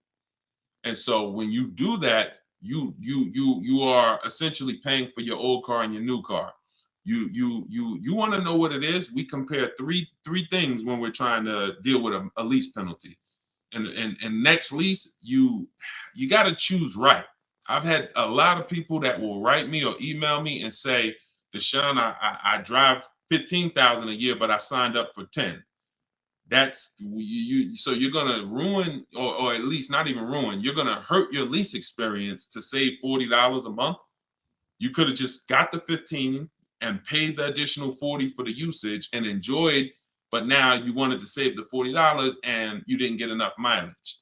So don't blame the lease. When you hear people say this, oh, I got all these penalties, it's because you didn't customize your lease the way you were supposed to for your lifestyle. But in this particular case, do your equity assessment. That's the first thing you do. The person who asked this question on TikTok, follow the equity assessment process, call your bank, get the payoff, and then go on those websites that I mentioned who make cash offers. If you have a lease, when you're doing your equity assessment, go to those websites. It's going to ask you, is the car owned, financed, or leased? You want to put owned. Don't choose leased. All right. It's not important. You just want to put owned, because you're going to ask your bank when you call, do you have a third party restriction?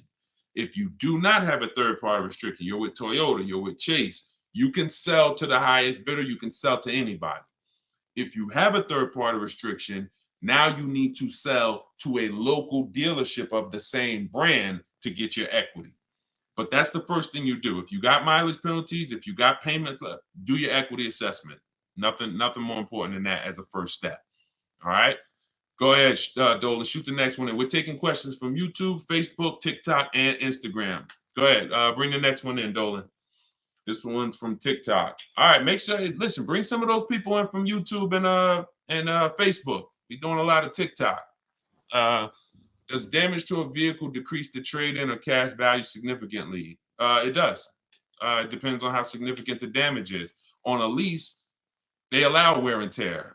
So you're expected to have little brush scratches, little dings, little dents. That's normal. If it's damaged, that's like, a baseball size dent, or the tires are completely bald, that means you need new tires. Yes, these things affect your value, because whether you own a car or not, anything that'll make a person be like, oh, I got to put that money into that affects your value. If they look and say, all right, I see the car was keyed on the right side, I got to put money in, that affects your value. But I always say, don't repair anything that doesn't dramatically increase your value. Don't repair stuff where, all right, I could go and I could get these little nicks touched up. It'll cost me like $700. Those little nicks touched up will probably only increase your value of your car $700. So you're going to pay $700 to make $700. You make nothing by doing that. Now, if it's something that, like that you can, like a big issue, I say this a lot. Those of you, if you have a transmission or an engine issue, it's much better to get the transmission, get the engine fixed, get the car in a good position, because you might spend $2,000 or $2,500 to get a rebuilt engine, but it increases the value of your vehicle by $5,000. Those are repairs that are worth making. Little stuff like that. But yeah, go ahead, shoot the next one in, Dolan. Okay, this one's from YouTube. Would you recommend new or used for a family with a current? Okay, would you recommend used or new for a family with a current car loan for a car but need a bigger car? Plan to keep both for 8 years plus. Okay, so good. So Brianna knows about the 8-year rule, which is if you're not buying and keeping your cars 8 years, you're losing thousands of dollars not leasing. So she's already said, I'm keeping my car at least 8 years. So great. Here's, all right. If you're debating who wants to know whether you should buy new or used, that's this question. That's a budget issue. Now, some of you, when you do your budget, the biggest thing is to get your needs. Everything you need, you can't compromise on. If you need a family SUV, if you need 3 rows, you can't compromise on your needs. I had somebody come into the Mercedes dealership. They were looking at a big family vehicle. They had 3 or 4 kids. And when I worked at Mercedes, and they said, all right, once we did the pricing, even at our best offer, it was way above their budget. And what they said was, well, what about the smaller one? What about the next size down, which didn't have a 3rd row? I said, let me ask you a question. Didn't you tell me you needed a 3rd row for the kids? Yeah, I do. Yeah, you're right. Now, many people have done this. When the price gets compromised, they take out a need and go for a want. Big mistake. Big mistake. So the needs are the most important thing. The needs are, I can't live without this. I can't enjoy the car without this. I won't enjoy the car without this. It won't do what I needed to do without this feature. All-wheel drive, whatever. So once you establish that and you go for it, some of you will look and say, you might say, man, I can't get a new car that covers all my needs for my budget. That means you go for a pre-owned car. You go for a quality pre-owned car and you get a below market deal using what I teach. Let's say some of you are like, Deshone, I could afford both. My budget allows me to get a new or pre-owned. Now what? Now I have something in my book I call 2 different values. One is the treat yourself, because treat yourself means, I only get a new car every decade. So I'm going to get a new car. I only buy a car every decade. This car is going to be in my life for 10 plus years, 8 years, whatever. I'm going to get everything I want. I'm going to get brand new, latest and greatest. That's one value. Next value is I'm going to get all my needs. A lot of my wants, probably all my wants, get a pre-owned version, not 30, 40% off the price. And that's another value. So that's how it works. It's a budget issue. And if your budget can afford both, then it becomes a values issue. That's it. Okay. I go into all of this. This is exactly what you do. Like, because there's tons of people who could afford a new car and you just like, oh, should I buy used? I've been hearing people say never buy a new car, you know, but at the end of the day, if you have the budget, you got to remember, if you're keeping the car for the long term, you'll get some of that value back when you sell it in 10 years, in 8 years. So if I pay 20% more because I wanted a new car, I'm going to recoup a percentage of that back. Now, that you're not getting that back if you don't keep it. So if you think, oh, I'm gonna get a new one and then I'm gonna keep it 5 years, you might be new here. We don't do that. If you're not keeping 8 years, you should be leasing. You're losing tons of money, and we'll be hitting on that throughout the hour. Go ahead, Dolan, bring the next one in. Great question, Brianna. And if you stay on long enough, you will hear someone who asks your question. And thank you to everybody who gives gifts, stars, supports the broadcast. And of course, thank you to everyone who got your copy of my new digital book, Car Shopping for People That Hate Car Shopping. As part of our launch, it's 75% off. And it's my 7-step system for buying cars, leasing cars, new cars, selling leases, getting the banks to getting the best loans. It's all in there in a step-by-step format. It's normally $97, but as part of our official launch, you can get yours for 75% off in my TikTok bio or in my Instagram bio. Click that website and hit that button that says, get new book for 75% off. And if you guys are on Instagram, on YouTube and Facebook, I'll post a link for you guys. You can click this one that says deshonsbook.com or scan the QR code with your phone and grab your copy for 75% off. It'll be in your inbox in 5 minutes. Okay, go ahead, Dolan. Bring the next question in. Let's keep them rolling. Great question so far. This one's from Instagram. What percentage discount off MSRP is a great deal? This depends, and I'm gonna show you why. Let me show you why you can never assume what the bottom of the market is for a car. You will lose all the time. So this is Sean. Sean wrote me the other day. Sean uses my stuff. He gets bids. He wrote me the other day and he said, I'm looking for some advice on this deal. He just wanted to make sure he was doing it right. F-150 Lightning XLT, the MSRP is $73,285. Now, got a $49.90 discount from the dealer who won the bid, and the deal and revealed that there was a $15,500 rebate. Now, all the other offer, what I asked him, because that's over a $20,000 savings on this brand new truck. I said, I haven't seen the other offers yet, but I'm assuming you got at least 5. When we shop for new cars and leases, you use my stuff, you want to save the big money, you must get at least 5 offers because 80% are overpriced. So we get at least 5 offers. And I said, you're saving over 20 grand on this with the discount and the rebates. But the only way to know is to compare to the other offer. How do we know we can't save 25? How do you know the rebate's 15.5? I sold 2 Maybachs when I worked for Mercedes-Benz. They both had $20,000 rebates. How do we know that that's all the rebate money? How do we know they're not holding some back? By having other offers. He said, guess I could have put a little more info on here. Yes, I got about 15 quotes. Go for him. And it sounds to you, if you've been shopping the old way, Sean saying I got 15 quotes using my online system, which is copy and paste in emails, it sounds like, wow, that must have took a lot of time. Probably took him 60 minutes to do it. So, and this is the same stuff I want you doing. I couldn't find anything under MSRP in his area. I ended up expanding my search 150 miles outside my area, and I found this deal. I'm going to another state to pick it up, which is something I never would have considered before coming and working and learning from me. You see, he didn't know he was going to save 20 grand off the truck. He didn't go in saying, if I can't save 20 grand, I won't get this truck. Look at same thing with Kimberly. Kimberly got a Maserati. She leased her. Sean's buying his. Kimberly, $86,000 MSRP, $86,961 selling price, $66,261, $20,000 discount, $20,700 to be exact. You get these offers by bidding. Now, at the same time, there's other vehicles like Eddie got his Toyota. He got a 2023 Toyota hybrid, all the bells and whistles, received quotes as high as 10 grand over sticker.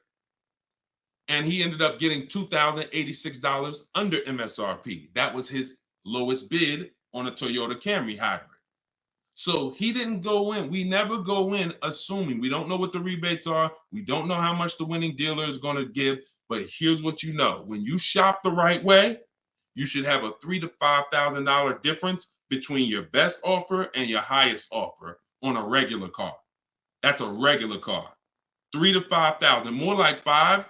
That's when you know you shop the right way. And as you get into luxury cars and bigger SUVs, 70, 80, 90 grand, 100 grand, you'll start to see 10 grand spread between your best offer and your highest offer. That's when you know you're shopping right. So we never go in. And here's what, and then cue up the next question, Dolan. What they're never going to do is take the deal they got on one car and bring it to the other car. They're not going to do that. Because we know just because I saved 20 grand on my Maserati don't mean I'm going to turn around and save 20 grand on my BMW. The bottom of the market for that car is different than the bottom of the car market for this car. All we know is we get the bottom. Whatever it is, we get the bottom. Multiple offers. Go ahead. Cue the next one up. Great question. This one's from Instagram. How can you find a great car deal on a used car? So in my book, I talk, and everything that you're hearing is going to be taught out in my book. When you watch my videos on social media, all of this is out in my book. If this is your first time on a live broadcast, welcome. You'll get to know that this is a system. I don't deviate. I don't want you having to figure it out. The system doesn't change. You just got to learn it and realize this is how I shop for used cars now. This is how I shop for leases now. This is how I shop for new cars now. So when it comes to used cars, the first thing we're looking for is a quality car. And then the last thing we're looking for is a below market car deal. All right? Type below if you understand that there's only 3 different market prices. Market value, let's call that average. Is average a deal? Does average sound like it's a deal? I want to see everybody's answers. So y'all, I dialogue. So you might as well keep your hands quick, keep your hands next to your keyboard. Okay? I'm not talking at people. I'm not talking at you. I'm dialoguing with you. So keep your hands next to your keyboard. Nothing about market value is a deal. Something that most people are getting, the average price paid, not a deal. Above market, not a deal. That's even worse. The only thing we care about is below market. That's it. So now, our process for looking for a pre-owned car is different than the process of looking for a new car. New car, I call it the 25 to 5. We reach out to 25 dealers online, takes us 20 minutes. We're going to get 5 to 7 offers out of that. Used cars, we use something I call the multiple marketplace strategy. That means when you shop for a used car, who's going to be shopping for a used car either now or in the near future? Type the letter U. This answer is for you guys. If you're going to be shopping for a used car, either now you are or you're going to be shopping for one soon. Okay, so here's how you set this up. You want to look everywhere used cars are online. I compare this to if you were buying something like electronics, like a TV. You wouldn't just walk into a TV store. You would be online. I don't know if there's people that still overpay for TVs, but most people are not going to overpay for a TV. Not now. You're going to be online, Amazon, Walmart, Best Buy, everywhere. Everywhere there's a TV, checking prices, right? We bring that same thing to used car shopping. Cars.com is different than autotrader.com. That's different than cargurus.com. Yes, some of the inventory is the same, but some of it is different.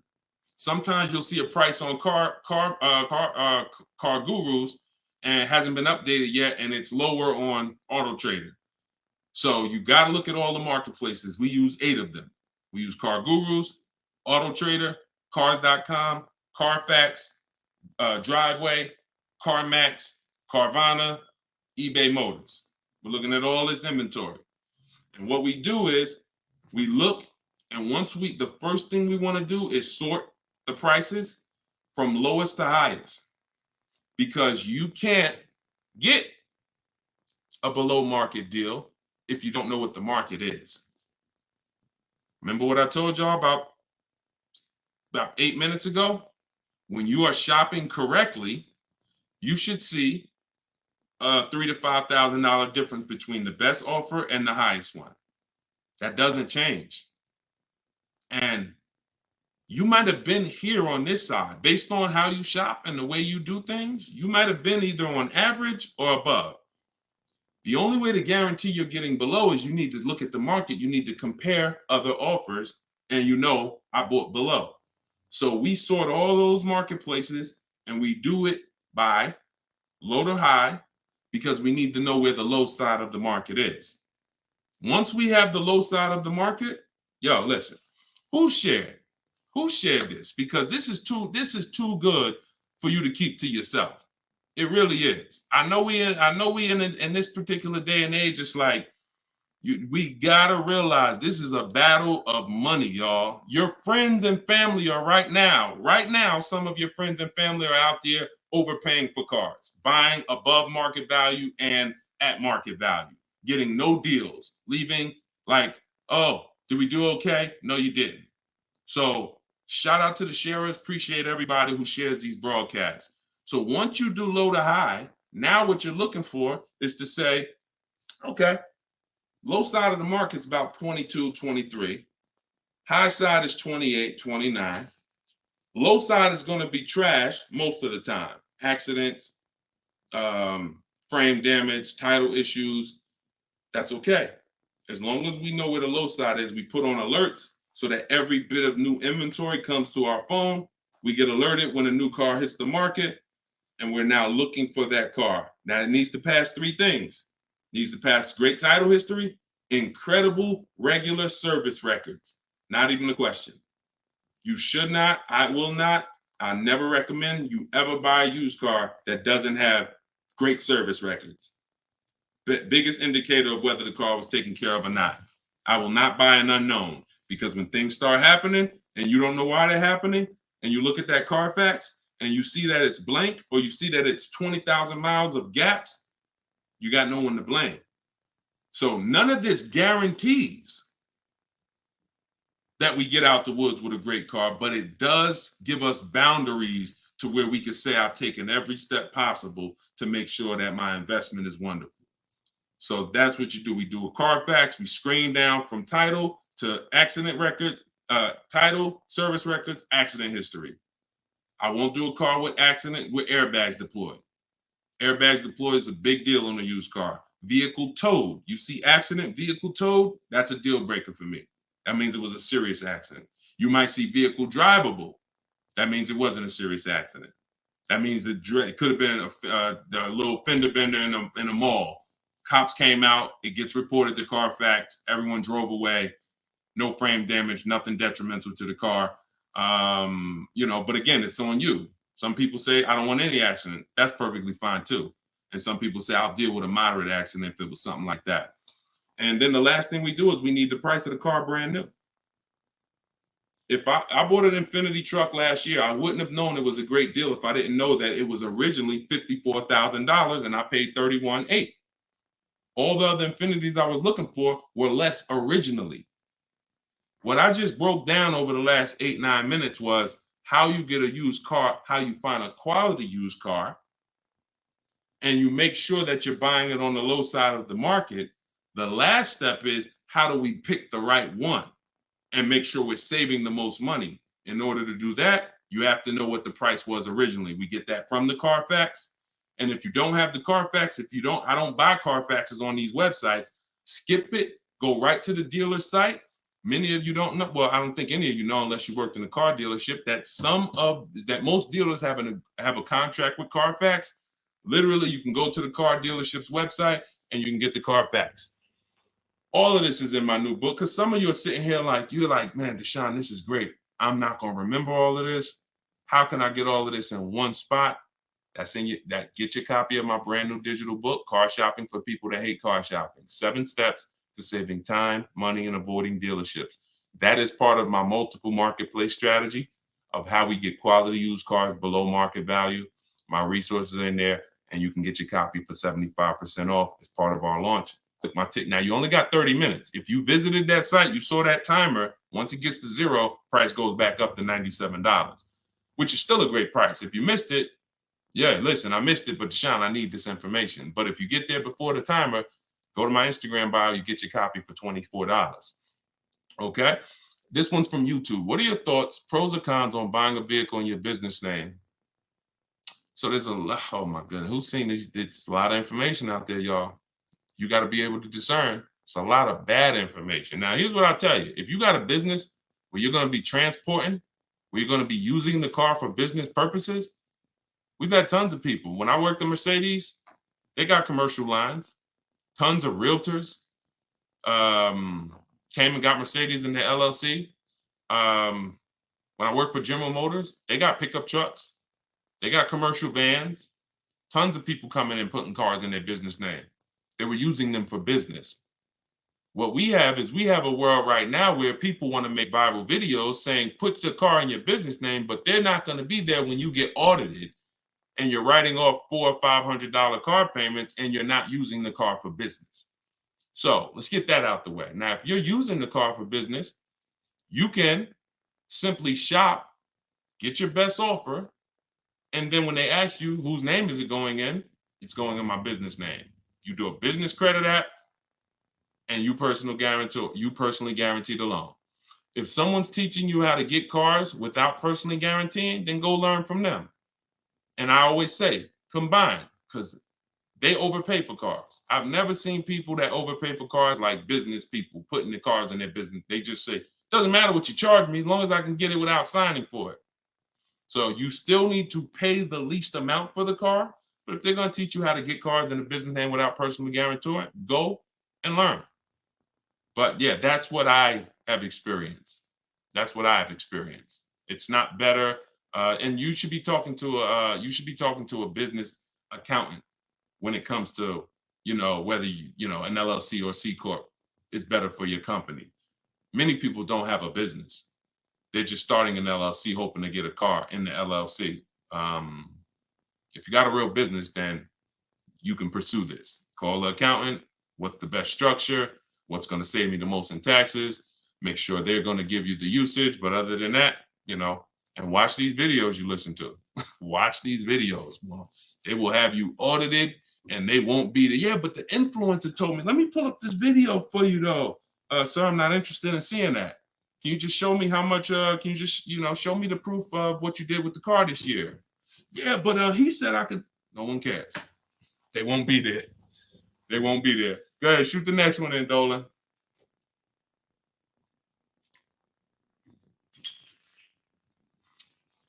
All right, this one's from Facebook. And we're bringing questions from Instagram, Facebook, TikTok, YouTube. We'll try to get through as many as we can in the hour. Why do dealers try to sell you a used car starting with the MSRP and not what it's worth at the present time? Because their goal is to make a lot of money. They're serious about what they do. See, you may have been taught not to take the car purchasing process seriously, not to take learning the best way to save money on cars seriously. If you did, then you're as serious as them. When I get a car, when those who, we've been very fortunate.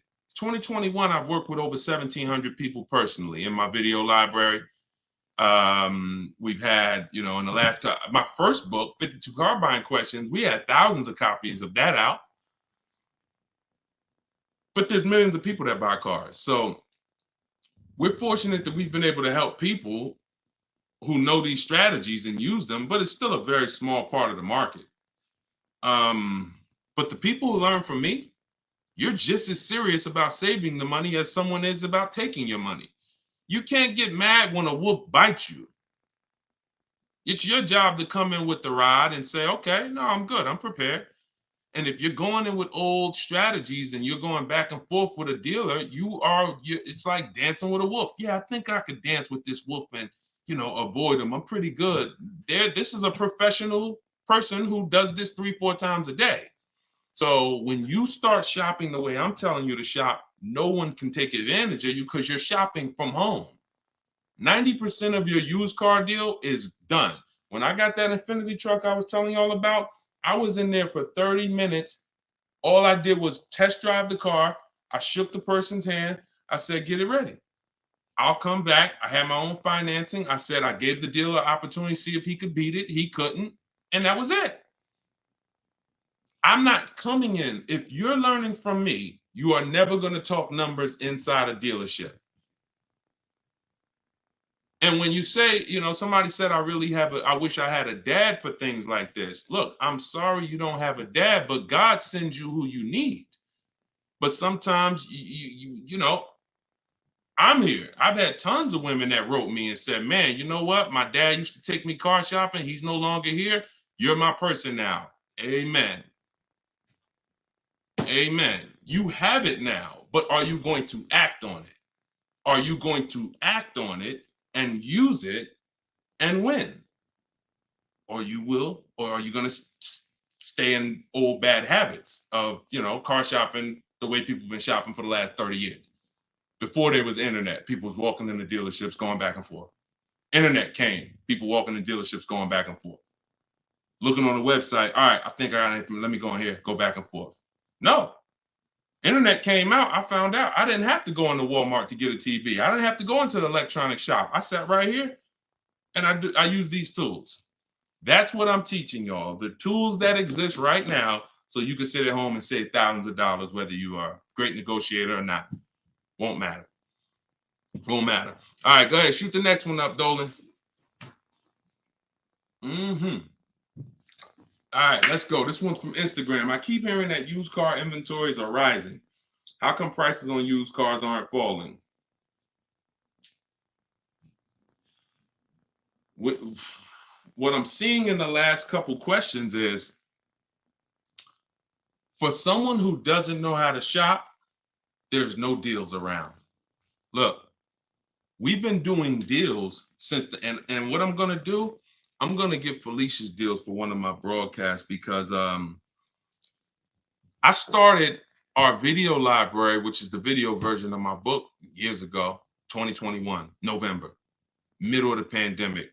People overpaying by thousands, 5-10 grand over sticker price, like dealers just cleaving people. You may have experienced that. You might have got one of those offers and had to sign it because you thought you had no other option. So when I started this, Felicia came in, started getting bids. First one to ever use what I taught. Got a BMW X1, brand new, saved $1,950, January 2022. That showed us deals. We've been making deals ever since. I don't broadcast them a lot, but in my TikTok bios and my Instagram bios, deals ever since. But for the person, if you don't know how to shop, if you're using what I'm telling you, you're going to see deals everywhere, getting bids. You're going to realize 80% of the dealers are overpriced. That's what they're supposed to be. We don't try to change the 80%. We expose the 80% through multiple offers. I don't go in and look at I just told you, we talked about below market, average market, above market. We're not trying to turn the people who sell cars above market and market value into the people who sell below market value. We're not. We're identifying below market offers by looking at multiple options. It's my two favorite words. And the more you learn this, when you use this, because this is not hard. This is 60 to 90-minute car deals. What you've been doing of going in and spending days in dealerships, multiple visits. Let me go back. I'm going to talk to them, see if I get another $50 off a month. All the deals that you're going to see here, look, this is Charles. Nope, Let me show the used car deal because Yankee fan asked about a used car. Look at this. Pierre just got a Mazda CX-5, saved 20% off the original MSRP 2022. Very big thanks to Deshone, educating and empowering me to control the entire purchasing process. You hear how he talk? Sound like me. Empowering me to control the entire car buying process. Use the perfect budget calculator. That's a calculator I invented that actually you get in my book. It's too much in the book for me to mention. It's a digital book, but everything I teach is in there, as well as calculators that I've invented. It says, really helped me figure out what I could realistically afford. And with the true value percentage calculator, true value is how much I'm getting off the original purchase price. We call that TVP, true value percentage. My Infinity truck, it's 3 years pre-owned, 54,500 brand new. I bought it for 31.8. I got 42%, the true value percentage. These are terms that I created because what we do, it's never existed. So you're not going to hear stuff you've heard because literally I created it and we made it real by thousands of people using it. So it said 20% off MSRP. This is Vincent. Vincent got a 3-year-old Lincoln Corsair. He said, I found a deal at 43% off at a dealership. He said, my target was 30 to 35%. So he went in knowing what the new car prices was on the car. He used our system, the multiple marketplace system, found a deal at 43% off original MSRP. That's how you know you got a great deal on a used car. For those of you who are going to be buying used cars, if you don't know the new price, there's no way for you to determine. And that's how some people got in trouble all through the pandemic. You paying $29,000 for cars that were $30,000 brand new. If you knew true value percentage, you would have looked and said, okay, wait, the car's $30,000 brand new. How are you charging 29? You wouldn't even have been there. But because no one has known and they look on websites and it says good deal, great deal, bad deal, and they're using algorithms to tell you that, people went in and they overpaid. Must know true value when it comes to used cars. But there's deals out here. They've been out here, Yankee Fan 201. You just got to change the strategy. If you keep doing what you've been doing, you'll keep getting the same result. And we know that. That's the definition of insanity. Change what you do, change the result you get. All right, go ahead. Shoot the next one in, Dolan. This one's from TikTok. My car got stolen. Insurance is saying they want to fix it, but it's not in good shape. How do I get them to pay out? Your car got stolen. So, okay, so you got it back. Insurance is saying they want to fix it, but it's not in good shape. Isn't that the point of them fixing it? I don't really understand. You might have to add some more to that. It's stolen. It's not going to be in good shape if they damaged it when they stole it.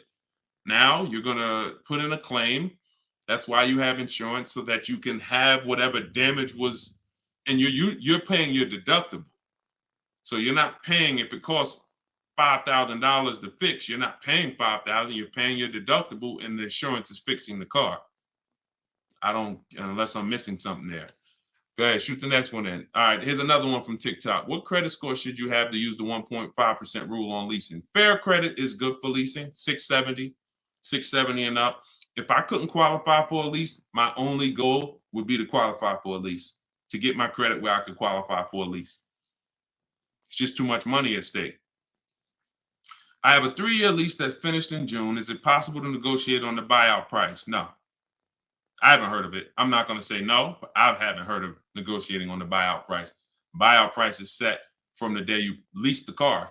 The bank knows what they're looking to get the car back for, what they're looking to sell it for. So, no, I've never seen a case, but I'm not saying it can't be done. I just have never seen it in my experience. And why would you buy the car? Because here's what I want you to be. Give me 1 second. Send up. We'll do William's question next from Facebook. But to everyone who's heard of something called lease to buy? Type of 1 if you've heard of something called lease to buy. Lease to buy. or if you've ever done a lease to buy. Okay? All right, I see Mike, I see Ray, I see A. Marie. Okay, Miguel said I never heard of it. Okay, it's a horrible thing in most cases. The only time it makes sense is if you're keeping the car, because here's what you're doing when you're buying your lease. The real question is not, should I buy my lease? The real question is, should I buy a used car or should I lease? You've already had the car for 3 years, leasing it. Now you have an option. The option is I could buy this vehicle. I'm not going to go into detail about how to make sure that's a good price. It's simply just comparing to the price of a comparable used car on the market. But if you buy your lease, you're buying a used car. That's all you're doing. So when you're saying, should I buy my lease? That's not the question. The question is, should I release a car, go shop for another lease, or should I buy a used car? Now, the downside about buying the used car, which is your lease, is you've already had the car for 3 years. Most people, to afford the lease buyout, you need to take another 6-year loan. So if your lease payment was $400 a month, usually when you buy your lease, to have a around about $400 a month payment, you're going to need a 6-year loan on the balance. What is 6 plus 3, everybody? We got some very smart people on here. What's 6 plus 3? Come on, I told y'all, keep your hands by your keyboard. That's it. 9. Good job. Would anybody in here sign up for a 9-year loan on a car? Same car, signing up to pay for that car for 9 years. Look, bunch of no's. Bunch of no's. Never. That is what many people are signing up for. Now, if you keep it, you can possibly, if you keep it for 11 years, you could possibly get some of that back. It's almost impossible. But when you trade in the car and you sign up, you buy your lease, you already paid for 3 years, you sign up for another 6-year loan and you trade it, because most times you get tired of the car. You're like, man, all right, I've been in this car for 5 years. I had people walk in the dealership. This was what they did. Been in the car for 5-6 years. Said, you know what, man? All right, it's time. I find out that they bought the lease out. They still owe a ton of money on it because there's still 3-4 years of payments left. You've been in the car for 5 years and you're like, man, all right, let me go replace it. Hey, you still owe $20,000. You still owe $8,000. Oh, Dad. Buying your lease out is one of the worst things that you can possibly do, because it's just agreeing to too many payments on the same car, unless you just plan on keeping the car for 8 years. If you say, rare case, and cue up the next question, Dolan, you can put it up now. It's my last sentence. If you say, Deshone, I leased the car. I just fell in love with that car. I want to keep that thing until the wheels fall off. I'm going to keep it, and I'm going to just have it for the next 10 years. Then buy the car. You fell in love with it, and you're like, man, I want this car for the next 10, 12 years, then you can buy the lease. If it ain't that, it's one of the worst things you could possibly do. All right, William from Facebook said, I've been looking at a brand new 2023 Lincoln Aviator. It's been on a lot for months. You already lost me. Let me tell you why. We don't identify one car. If that dealership's at an 80% dealer, there's no way that we could get great deals on it. We don't identify, we don't lock in. Cars are cookie cutter. Cars are cookie cutter. That means whatever that car is, there's several of them around. There's no unique cars. This is an assembly line. Bloop, bloop, thousands coming into the Northeast, going into the Southeast, going into the Midwest, thousands. So when you look at a car, you have to see that like I see it. New car, used car, doesn't matter. There are hundreds of this car out there. And I need to make sure I connect with enough dealers to know, because you said 69,000 has been on there, they're asking, what happened if somebody else has a similar car and it's not selling for them and they're willing to give it for You don't know what rebate there is in there. You don't know, maybe Lincoln gave them a $5,000 rebate on old Lincoln, and maybe they're not discounting the car that much. Maybe they got a $5,000 rebate and they're only discounting the car $1,600. You don't know. And so that's why we stay at home. New cars, leases. We get multiple offers. You could do it my way, which is in my book. It's called Car Shopping for People That Hate Car Shopping. It's a digital book. Be in your inbox. You cannot talk, and you can use my email scripts and templates. We connect with 25 dealers online in 20 minutes. We're going to get 5 to 7 offers. Or you could do it your way, and which is a manual way. It's not even your way. It's a manual way. And you can call several dealers. I would ask for the sales manager, and you try to get 5 quotes.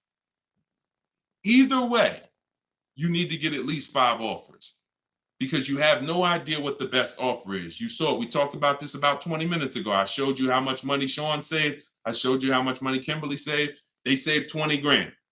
If they would have got excited about 10 grand, very important. If they would have looked at an offer and said, Dad, this deal is taking 10 grand off of me. Man, this sounds too good, man. I got to sign this. They never would have got 20. You can't assume what the bottom is for a vehicle. That only comes through multiple offers. Everybody clear? If everybody's clear on that, type clear. If you're clear on that, this is for new cars and leases. The way we shop for new cars and leases is to reach out and get at least 5 offers.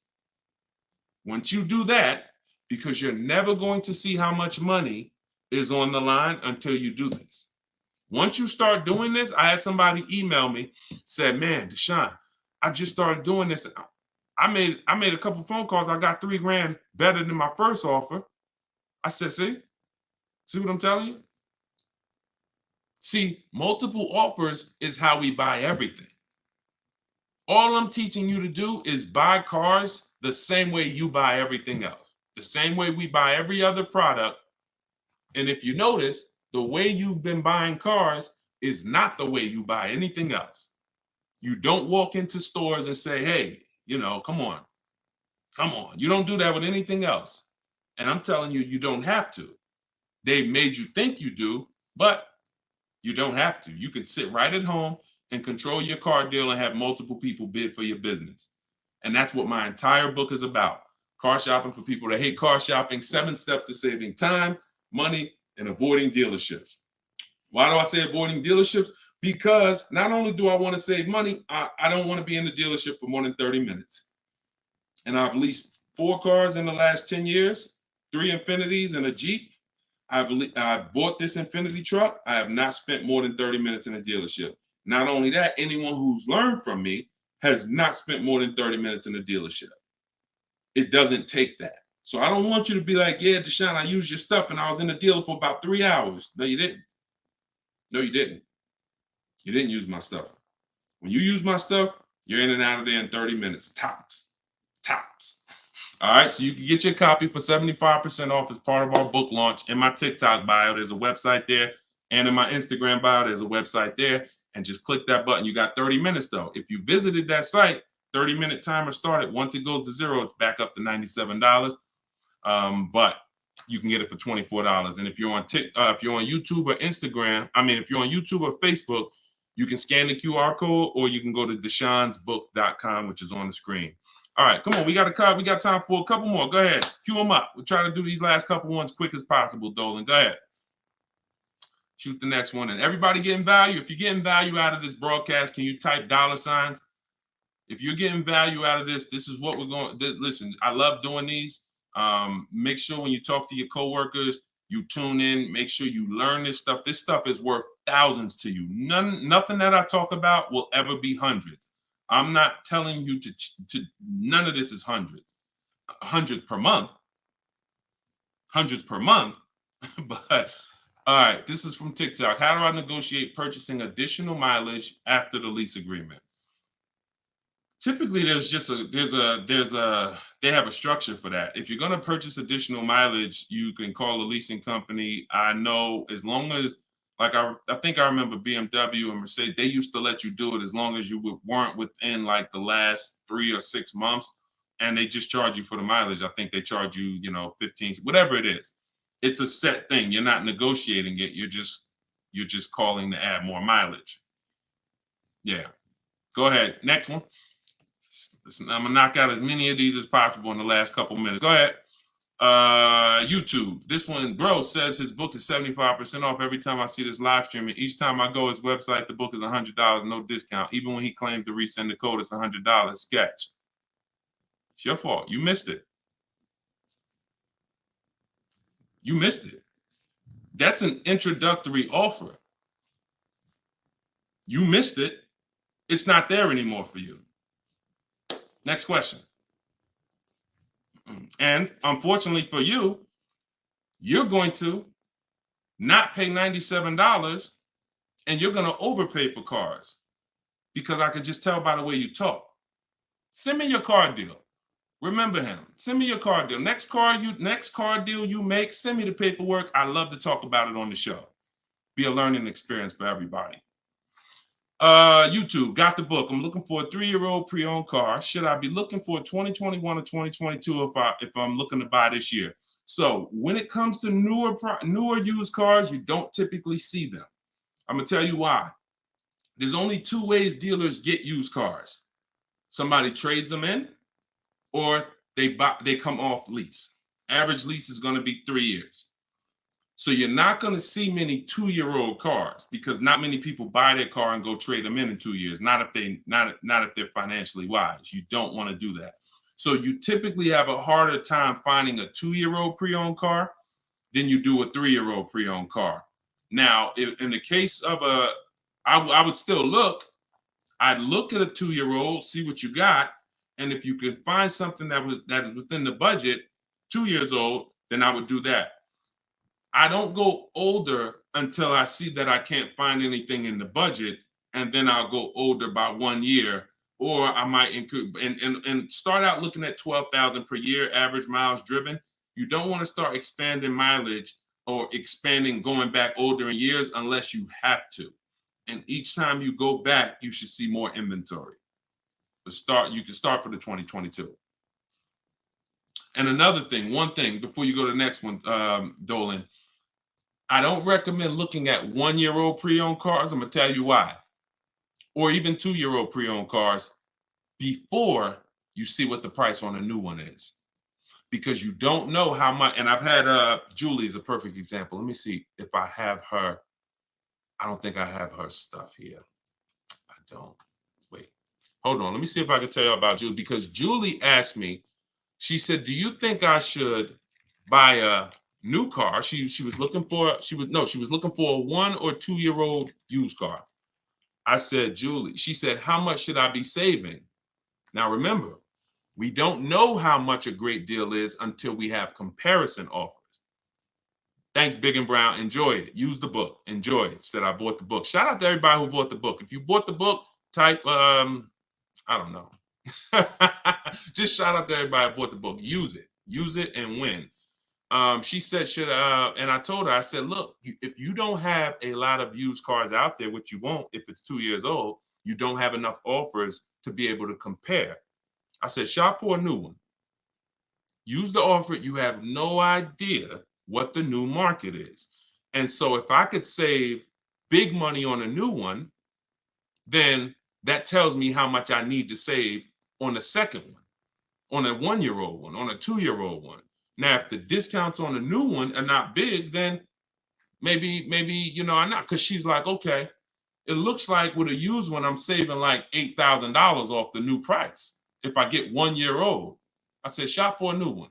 She ended up getting a better deal shopping for a brand new one than she thought she would get buying a 1-year-old one. So whenever you're buying something that's relatively new, 1 or 2 years old, I always tell you, shop for a new one first. You never know. It could be tons of rebates. You could end up like there's people buying that same Maserati or that same vehicle that Sean got, or the same Maserati that Kimberly got. We showed their deals earlier. If they don't know that you could save 20 grand off a new one, how much do you think they're expecting to save off a 1-year-old one? Not much. But if I could save 20 grand off a new one, and this is different with every car, this is why I'm telling you this. If I don't know I could save 20 grand and I have no idea, that means for a 1 or 2-year-old one, I better be saving 30. If I could get a brand new one, no miles, first owner, 20 grand off, and that's the market for the new one, then if I'm getting a 1 or 2-year-old one, I need to save at least 25, 30. Does that make sense? Type makes sense if y'all are getting that. This is only for the people who are like, Deshone, I'm thinking about buying a 1 or 2-year-old used car. I don't want one that's too old. You need to shop the new market first. Now, once you shop the new market, then you can shop the pre-owned market, but you'll have something to compare it to. Got to know what you can get a new one for, or you'll overspend for that 1 or 2-year-old one. All right. Preston said, got the book. Oh, we already read that. All right. Let's go throw another one in. Go ahead. Throw another one in. Let's go. TikTok. How do I negotiate purchasing a deal? All right, we already did that one. All right. I think, okay, another one. TikTok. I'm going to look at new Audis this weekend. Plan on paying cash. What kind of things should I ask? How long are you keeping the car? How many years are you keeping the car, Miley MK? Miley MK said, I'm going to look at new Audis this weekend. Plan on paying cash. What kind of things should I ask? How many years you keeping the car? We never talk numbers in the dealership. Remember that? You're there to decide if you even want the vehicle. That's what we're there for. See, I have something in step 4 of my book. You'll hear me talk about this. It's called shopping, not buying. I don't even think he's on here because he's not answering. But for those of you who have a similar question, let's break this down.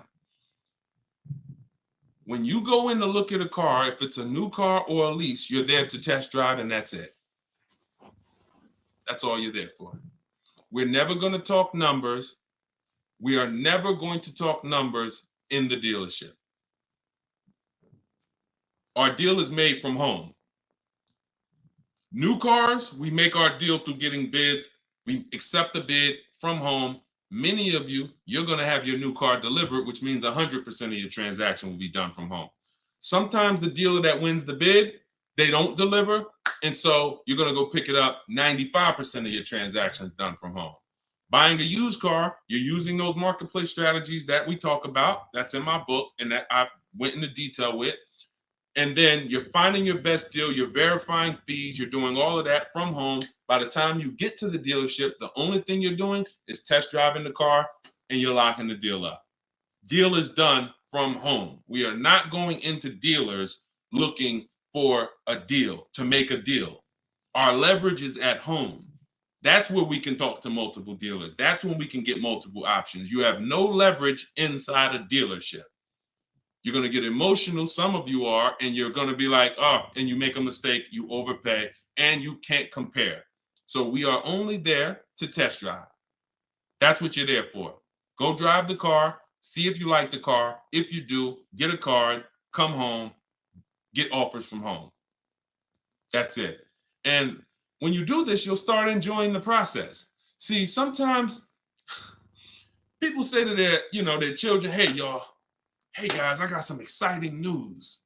This weekend, you know what we're gonna do? What, Daddy? We're gonna go out and we're gonna look at cars. You know, we need a new car, and we're gonna go, and I got 3 cars. We're gonna go and we're gonna test drive this one. I want y'all to see in it, make sure y'all feel good in it, and then we're gonna go drive this one, then we're gonna go drive this one, and then we'll come home, we'll talk about it. Oh, that sounds like fun. Oh, that's great. That's great. Now you go there, you're test driving, sticking to the plan until Dad gets looped in. Hey, you know, we got incredible deals today. You know, today is our big sale for the month. Oh, really? What kind of sale? Well, the owner said, you know, we're way behind our goals. So he basically told us this morning, anybody who comes in today, like, we're not turning away any reasonable offer. Oh, wow. Okay. You know, I was planning on going to look for some other cars. Is this something that'll be here like after the weekend? Actually, the owner said it was only today. In fact, he said we was going to sell 10 cars. We already sold 7. So, you know, once we hit 10, he's not going to be as aggressive anymore. Oh, man. Okay, son. Now your kids are sitting over there. They're by the door. Dad, remember we were going to see the next car. Wait, hold on 1 second. But you know, what type of deals you think we could get? 2 hours, 3 hours later, taking the car home, not going to get your best price. You got sucked in. That'll never work for you if you. That'll never work on you if you just follow. And some of you're quiet. And some of you quiet because you're like, dang, Deshone, that was me. That's how I did my last car. With better strategies, you get better results.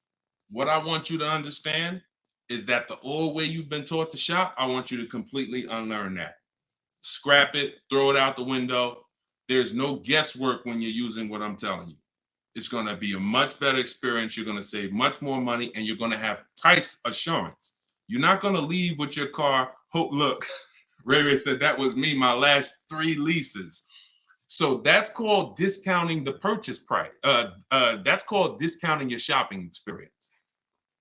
You're about to make a $20,000, $50,000, $100,000 transaction. Some of you should not be discounting your shopping experience. Shopping is deciding what you want. That's your test drive. That's looking at options. That's, but we're in and out for 20, 25 minutes and we enjoy it. We do not let anybody talk numbers over at a dealership.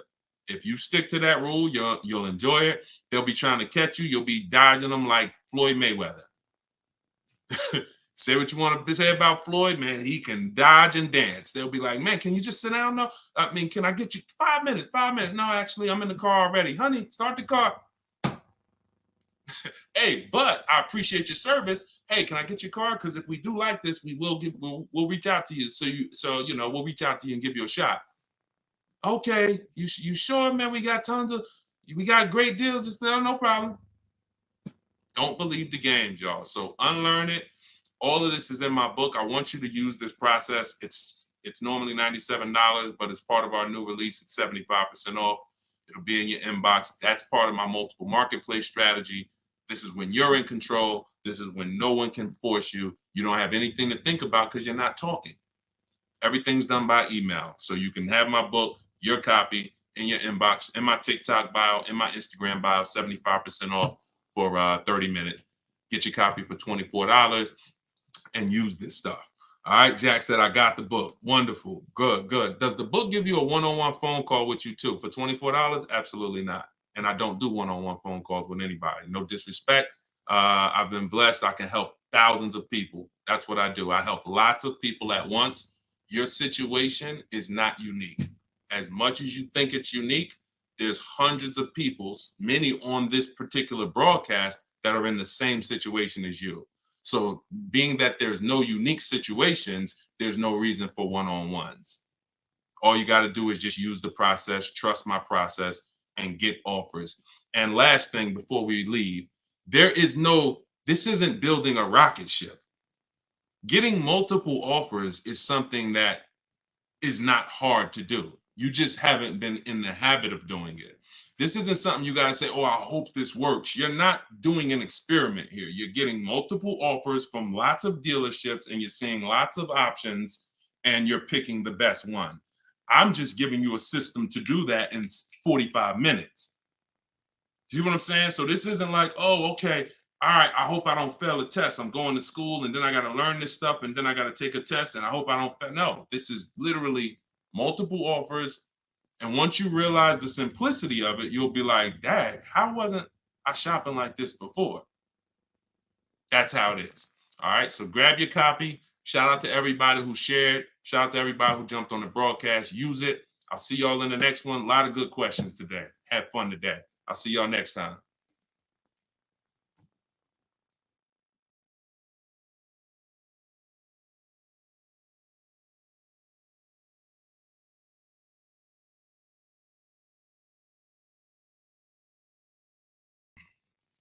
And welcome. So yes, as I just said, we will be going over the 7 steps that you will use to save money on cars every single time. These 7 steps are predictable. I don't care what situation you're in. I don't care if you have negative equity. I don't care if you have a lease that you're replacing. I don't care if you have no car. These 7 steps, if you use them, you will always make sure you miss none of the money in the car deal. So shout out to the sharers. Could everybody, as you come in, hit that share button, and let's get into it. Send your questions in, and we'll get right to it. As you send your questions in, let me start with this. The first step is the most important question. A lot of people say, Deshone, what's the first thing I should do? Or what's the, I'm trying to get a car. Most important question is buying versus leasing. I know a lot of you, some of you, you've been programmed to, that makes your skin crawl. Oh, leasing, I never lease a vehicle. That's costing you money. That mindset right there, whoever you got it from, you need to give it back to them because they never explained it to you. They probably just ranted to you. And if you don't understand leasing, I'm just telling you, it's bad news. You've lost thousands of dollars already. It's not that you're going to lose. You'll continue to lose if you don't understand it. But as long as you stay with me and you understand, you really make up your mind that I'm not going to believe bad information. I'm not going to believe information somebody told me and been telling me for 10 years, and they never told me why. They just said, don't do this. We are not that generation. You're not going to rant at us. So let's see. What's up? Good to see you, Malcolm Elegant. I used to sell for 2 dealerships. Okay, good. Good for you. Leasing is perfect for us. See, so I'm glad we're starting to see more people who understand. And the more and more people who understand, the more they're going to tell people, and the more people are going to understand. But we still got a large percentage of people in the world in the country who have no idea about leasing. They've been taught by many financial advisors that they should never lease, and that's costing them money. So we're looking to set you free from that. If you purchase a car when you should have leased it, there's no way to get a good deal. Deshone, what you mean by, I'm telling you, beyond a shadow of a doubt, you could save all the money in the world on a car, but if you purchased it when you should have leased it, you're going to pay thousands more than you could have paid. And so as y'all ask questions, you'll see me constantly referring to these 7 steps that you can get. All of this is in my book. My new book is 75% off. It's a digital book. You can get it in my TikTok bio and my Instagram bio. It's called Car Shopping for People That Hate Car Shopping. 7 steps to saving time, money, and avoiding dealerships. And you can get it for 75% off in my bios, or go to deshonsbook.com, or click the link or scan the QR code. Why can't I see the comments? I can't see the comments on Facebook. Are we good on Facebook and Instagram, YouTube? Okay. Yeah. Okay. We're good. All right. So let's see. Help. I'm into my 4th year of a 4-year lease. I'm a senior and need advice. Thank you. Lease is up March 2025. Okay. So first things first, you're never going to do a 4-year lease again, because it eliminates some of the benefits of leasing, which is a new car every 3 years.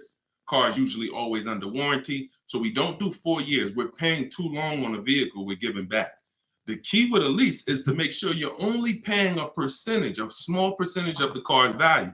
If it's a $40,000 car, we only want to pay 18 grand, 15 grand, 20, not even 20. You don't even want to get to half. You don't want to get to half. And when I told y'all about the 1.5% rule, the 1.5% rule helped you see, if you add up all your payments, if 1.5% means you're paying too much for a car you're giving back. Whenever you're shopping for a lease, it's not about the monthly payment, it's about the total of the payments. It's about the total of the payments. So yes, we want the monthly payments to be low, and if we get great deals, they will be. If you shop around, do not believe these commercials. Do not believe a website or a commercial. Those are not deals, y'all. Those are not deals. I want y'all from now on to just ignore them. All right? Can type an I if you will listen to this. Here's why. Great deals are never going to be advertised. Never.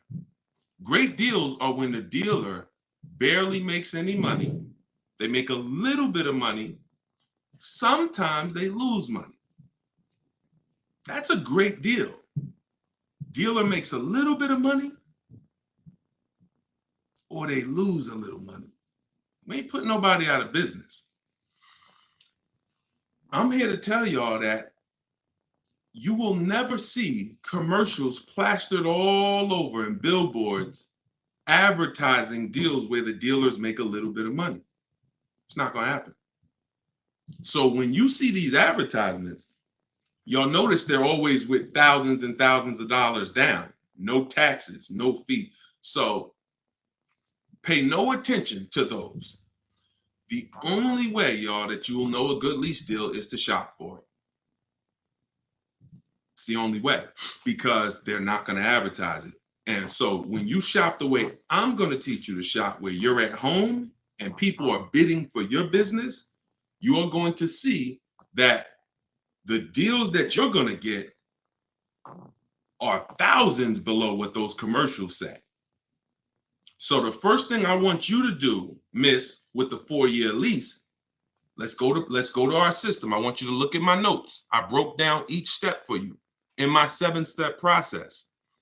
Step 1 is the most important question, where we're deciding, should we buy or lease our next car? It's the foundation of our car deal.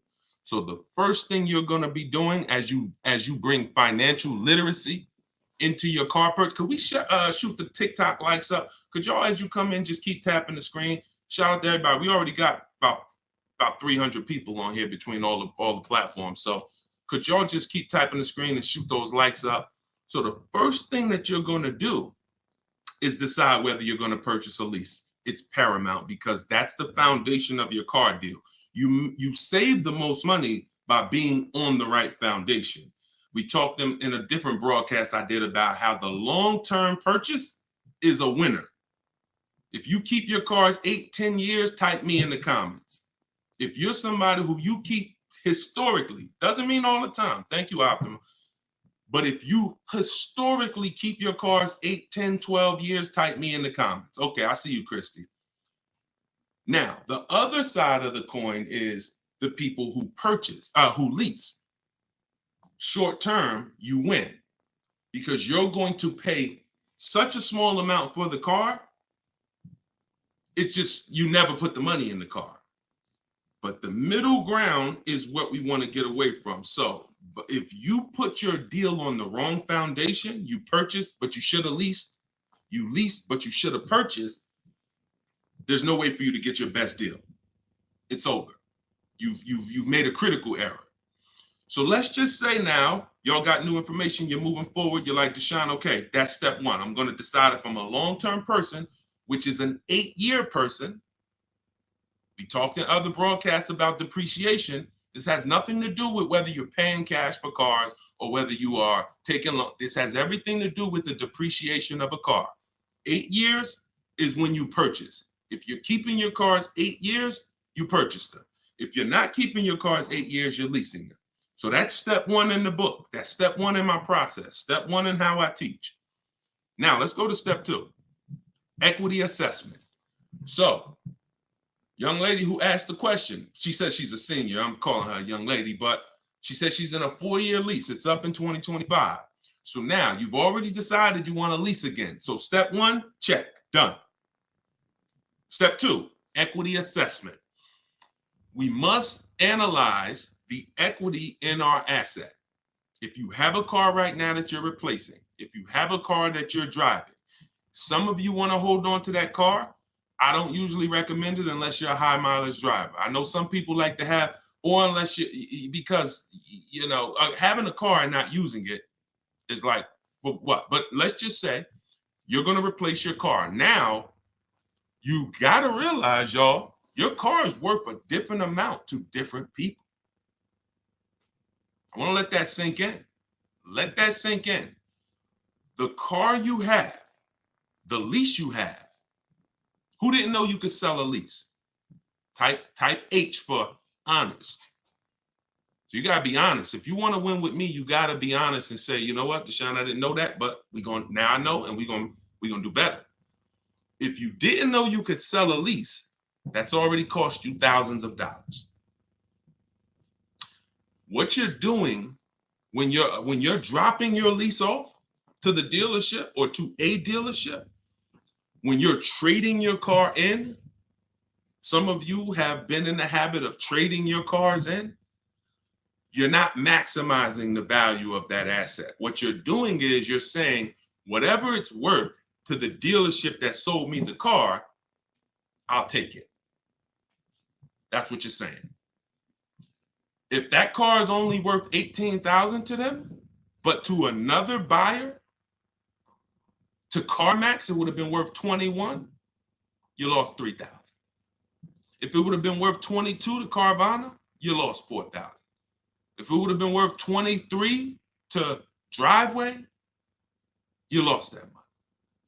So equity assessment means we're going to use the buyer market, and we're not talking about private parties. We're not talking about, y'all remember back in the days, if you wanted to make more money for your car, you listed it privately. Could everybody who's into financial literacy tag somebody or hit the share button? I'm very interested in moving forward with the people who are into financial literacy. We cannot do this mission of reaching people without you. And I appreciate when y'all hit that share button or you tag somebody. And not only do I appreciate it, they will appreciate it. Hold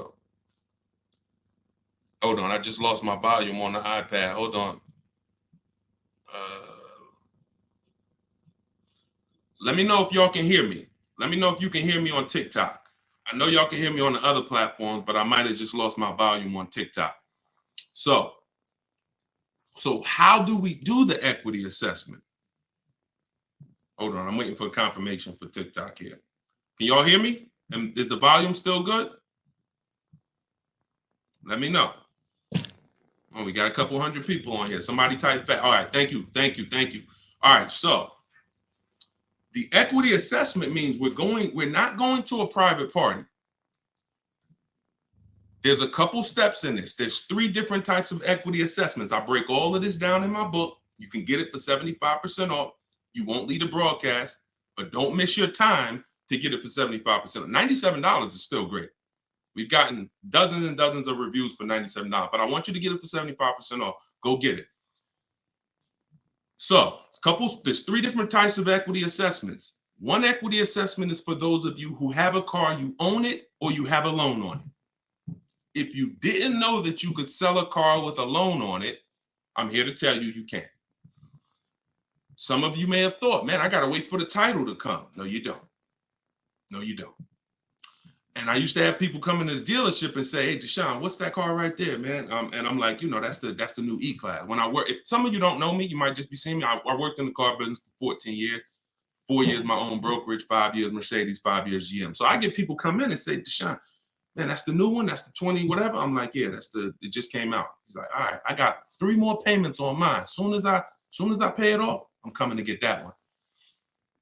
That's a person who thought, like, what? There's no benefit to you waiting. There's no benefit. First of all, you should be leasing because you're just buying cars, paying them off, trading them in, always having a payment. But outside of that, you don't have to wait for the title to trade that car and sell it, or, So some of you may have thought that.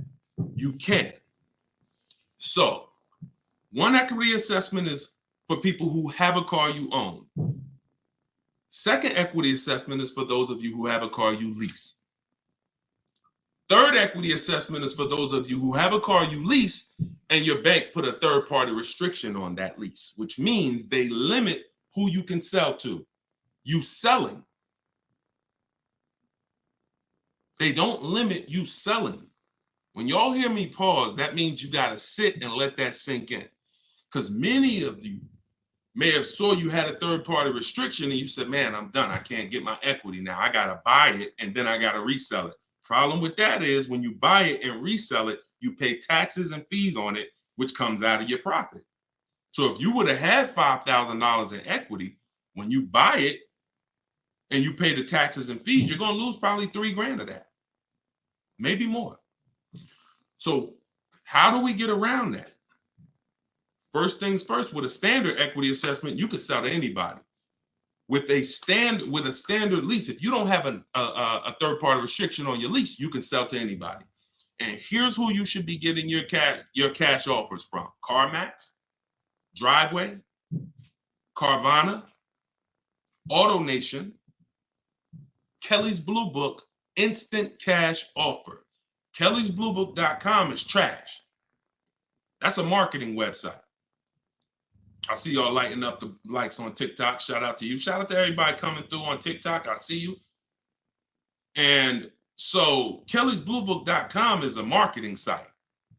They are not going to pay cash for your car. They will tell you your car is worth 20, but then when you go to instant cash offer, Kelly's Blue Book, they make you a cash offer for 18. But for years they sent you into dealerships trying to, Jay, my Kelly's Blue Book said my car is worth this. Well, but Kelly's Blue Book doesn't buy cars. So you want to go to Kelly's Blue Book instant cash offer only. So last one, Vroom's out of business. We used to give Vroom an opportunity, but they're out of business now. Last one is Car Gurus, Sell My Car. So between you could do We Buy Cars USA too. So now that's going to get you 6-7 offers in about 20 minutes. Very important if you have a lease. When they ask you, is your car leased or owned or financed, put owned. Trust me, the more you follow me, if you read the book, I'll explain it later. I don't have time to explain why you're going to put owned. I've explained it in other broadcasts. Don't put that the car is a lease. If you don't have a third-party restriction, you can sell to anybody, but their websites don't know that. Now you're going to call your bank, and you need to know what your payoff is. If you own your car outright, there is no payoff. So whatever the offer is, it's yours. That's step 2. If you have a third-party restriction, then you're going to sell to a dealership. But you must get bids. How do we save so much money? How do I teach people around the country to save so much money? Besides the process, when it comes to negotiating, you've never heard me teach y'all any negotiating skills, and I never will. The biggest negotiating skill that I teach is how to negotiate one-to-many. When it comes to how I help people save thousands of dollars, look at this young lady here. Look at this young lady here. But look at Greg. Greg got a $56,000 car. He's paying $527 a month on it. Like this person here on a new Toyota, they got and they leased it. The Toyota, they purchased it. They got the car. It was $41,000. They got it $2,086 under MSRP in a market where people are paying list price, still paying over MSRP, paying fake fees. They saved $2,086 from home. Not in the dealership battling, in home, talking to their family, having dinner, lunch. They're saving $2,086 off a Toyota Camry. So it's a $36,000 car, 37. So anyway, how? One-to-many bids. And when you step into the world of getting bids for the cars you want, getting bids when you sell your car, not trade, and getting bids for your loan from banks and credit unions, you're going to see where all the money's been hidden. So that step I just broke down for you, young miss, who you said you're in the last year of your 4-year lease, you go and do that step before you do anything else. And if you have a third-party restriction, you're going to call, you're going to speak. I have a script in my book. All of this is in my book. You can get it for 75% off. If you got your copy, congratulations. You're about to save thousands of dollars on every car, because leasing is in there, purchasing is in there, new cars, used car, high mileage drivers. Get it for 75% off in my Instagram bio or my TikTok bio, or you can scan the QR code on the screen, or you can go to deshonebook.com. So that's what you do. When you call your bank and get your payoff, if they tell you you have a third-party restriction, here's what you're going to do now. You are going to call local dealerships that sell the same brand as you, and you are going to talk to the used car manager, because the used car managers want to buy your cars. You're not going to talk to a salesman. Everything that I'm telling y'all is super important, and you can't skip steps or say, oh, I know he told me call the dealership. No, I told you call the dealership and ask for the used car manager. This is what's in my book. If you don't want to remember it, this is what I've helped hundreds of people do. We get our equity if it's there. Not everyone has equity. Let's be clear. But if you do have equity, You need to take the action to get all your equity, not some of it. So once you get 4 or 5 bids from local used car managers, you'll see who's going to pay you the most, and that's who you're going to end up selling your car to. But you don't sell immediately. You put that on hold, and then you move on to the next step of the process because you still may need to shop for your car. I know that's what some of you are thinking, Deshone, well, I can't sell in my car if I haven't found my replacement. If you don't need a replacement, you're just selling an extra car, you cash out, you sell. But if you need a replacement, you want to put your buyer on hold. Those guys, CarMax, Carvana, Driveway, they will be there in 30 days, 60 days to pay you for your car. I sold my lease back to a dealership for $6,600 with another dealer offered $3,400. Thank you, Adam. That is what you call multiple offers, partner. You see what I'm saying? You see what I'm saying? That is what you call, see, think about if Adam didn't have a second offer. How much did he leave on the table, y'all? $3,000.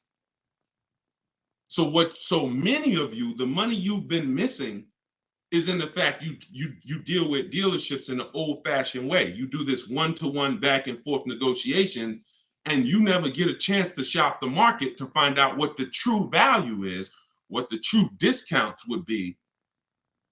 And that's what's killing you. That's what's killing your ability to save the money you should be saving. So that's what's in the book. That's what I teach in my videos, bidding. We're done with one-to-one negotiations. The people that learn from me, Greg, you just saw the person anyone who you ever see that says, Deshone, I use Deshone's 7 steps. No one's doing one-to-one negotiations. It's all bids. And they're following that system. So that's what you do first. Don't worry about anything else, but never do a 4-year lease again, ever. Make the dealerships fight for your business. Exactly, Larry. Very well said. Make the dealerships and the banks and the credit unions, none of these people are our friends.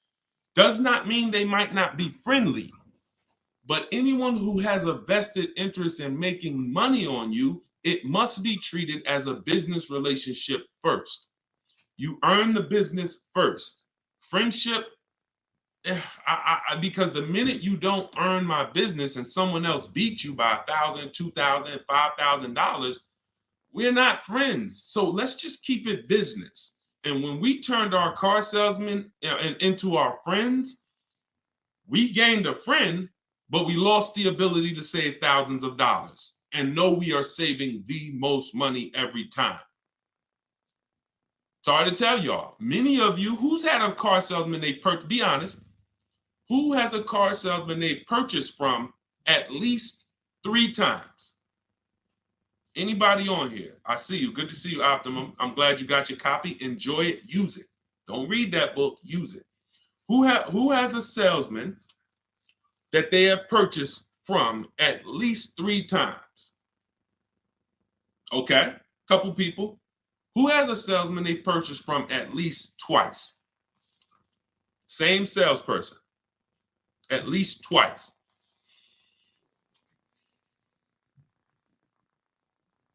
Okay, a couple people. So what you're going to see is that relationship's going to change if you use what I teach.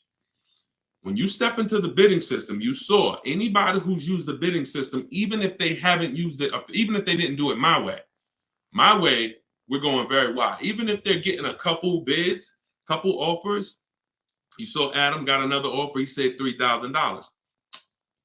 The relationship's going to change because what you're going to see from the salesperson who wants you to just keep coming to them, if they want to fight for your business, then the relationship won't change.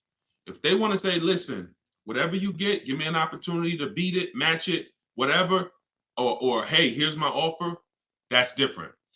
But if they're not willing to, when you see that some of these dealerships are going to blow their offer away, that's going to have you open your eyes and say, Dad, wait, how'd you let these other guys, I've been dealing with you for 10 years. How'd this other dealership beat your offer by $2,000? Now you'll start to count and say, Dad, I wonder how much how much I overpaid by just continuing to buy from the same person without shopping them. So that's what we do. Shout out to the sharers. Shout out to the people tagging.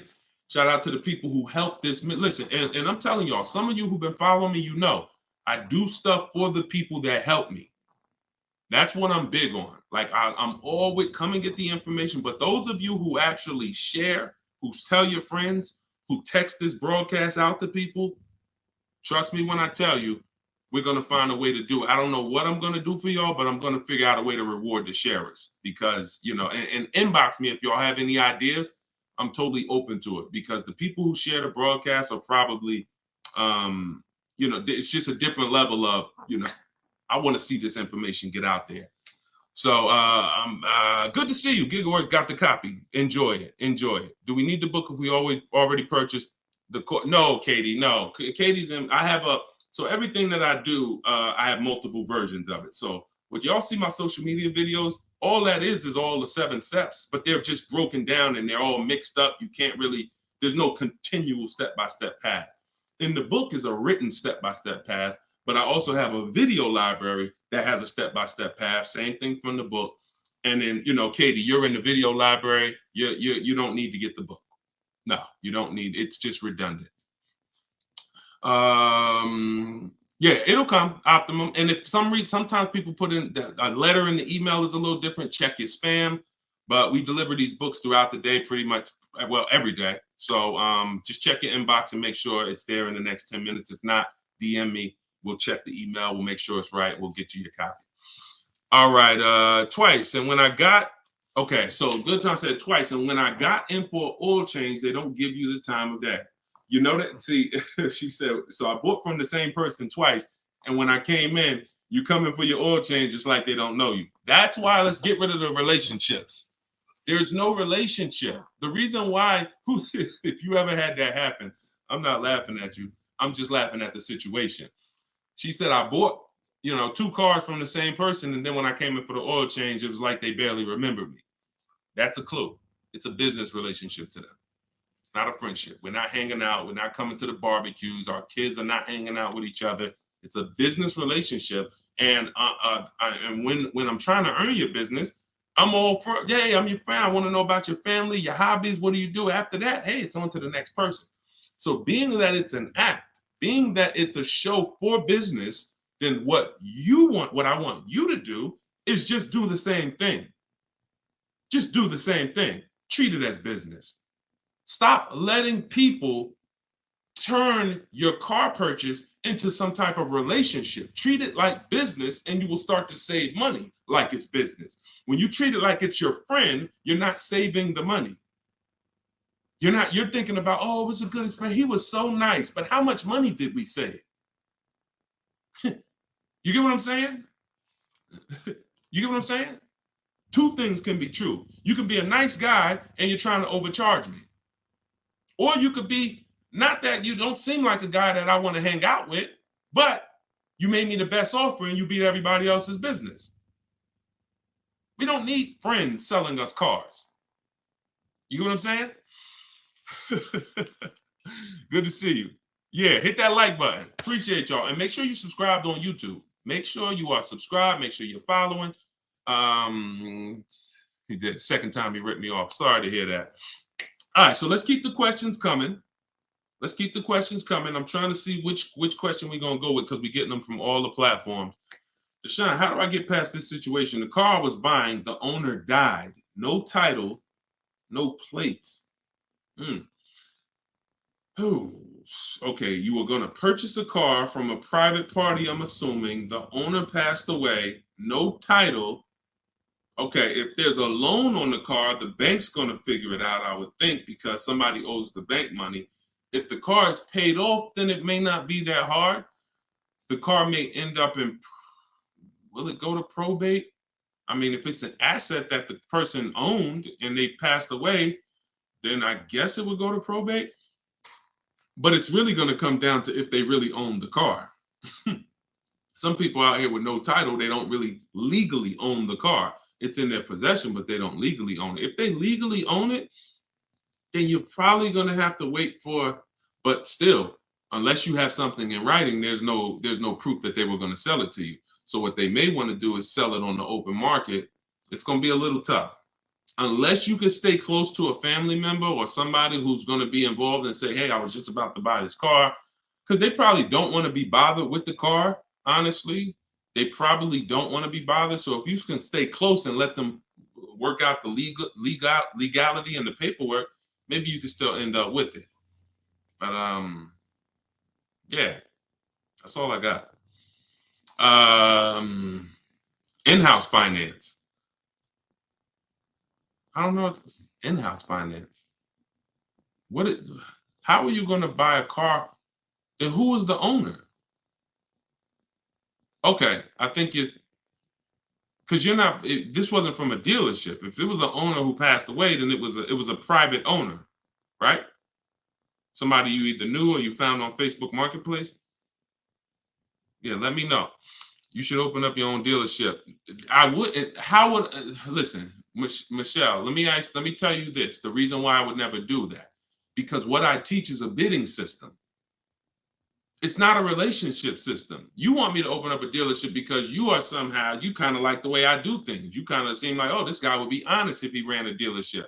Doesn't mean I can win the bid all the time. Nobody can win the bid all the time because they're going to be out of business. You can't win the bid all the time. So what you want to do is I would never, even if I had 1,000 used cars, it doesn't mean that those 1,000 cars are priced less. If I got a 2018 Honda Accord, it doesn't mean that there's not a 2018 Honda Accord out there that's less than mine. So because I'm going to teach you how to get bids, I would never go into the dealership business, because relationships are over. Get out of wanting relationships. Please get out of one. Like, I'm an advisor.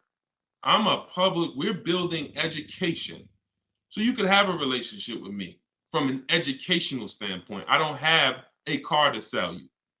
But the people who have a car to sell you, please, if your money depends on this, y'all, get out of wanting or needing a relationship and keep it business. You got friends, be friends with your friends, not your car salesperson, because again, you'll be good if he wins the bid over and over again. But the minute he loses, I've had people who say when they started using my stuff, the relationship with their car salesperson or their broker that they had changed, because these people don't want you making them compete. They're like, hey, we friends. What do you mean? We're friends. But you're not shopping all these offers for me like I'm going to do, like Deshone's teaching me to do. You're not teaching me how to see the whole used car market, like one big marketplace, how to look at all these websites, all these used car marketplaces and pick my car and narrow it down and pick the best one and the best value and know what the price of the car was. You're not teaching me all of that. You're just saying, hey, I got it. Let me handle it. And that's the stuff that's costing you money. These people don't want to compete, but we make them compete. That's how we save. All of this is in my book, y'all, Car Shopping for People That Hate Car Shopping. It's a digital book. You can download it immediately. I'll tell you in a minute why it had to be a digital book. It could not be a print book. One of the biggest reasons is I can't update it quick. If all of y'all was buying a print book from me and you're like, Deshone, this is great. Now Vroom goes out of business in January. Now what the heck am I going to do?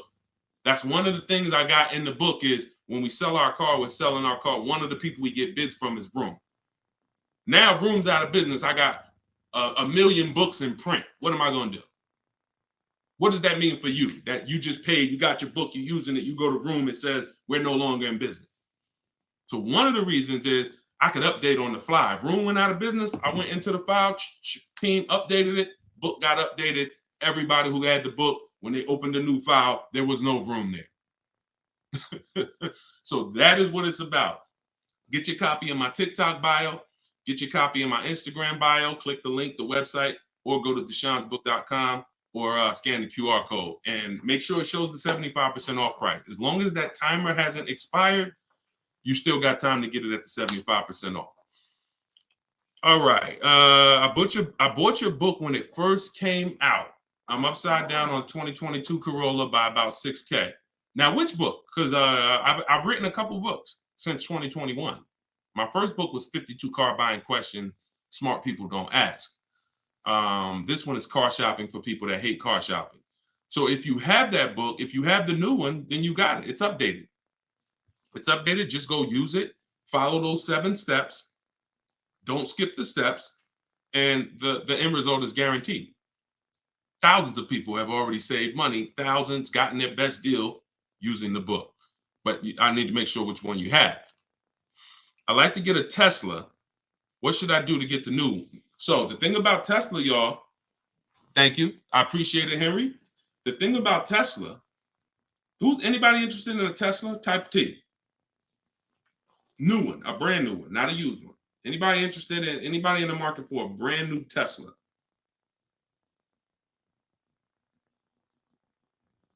Okay. So here's the part when it comes to Tesla. Tesla sets the price.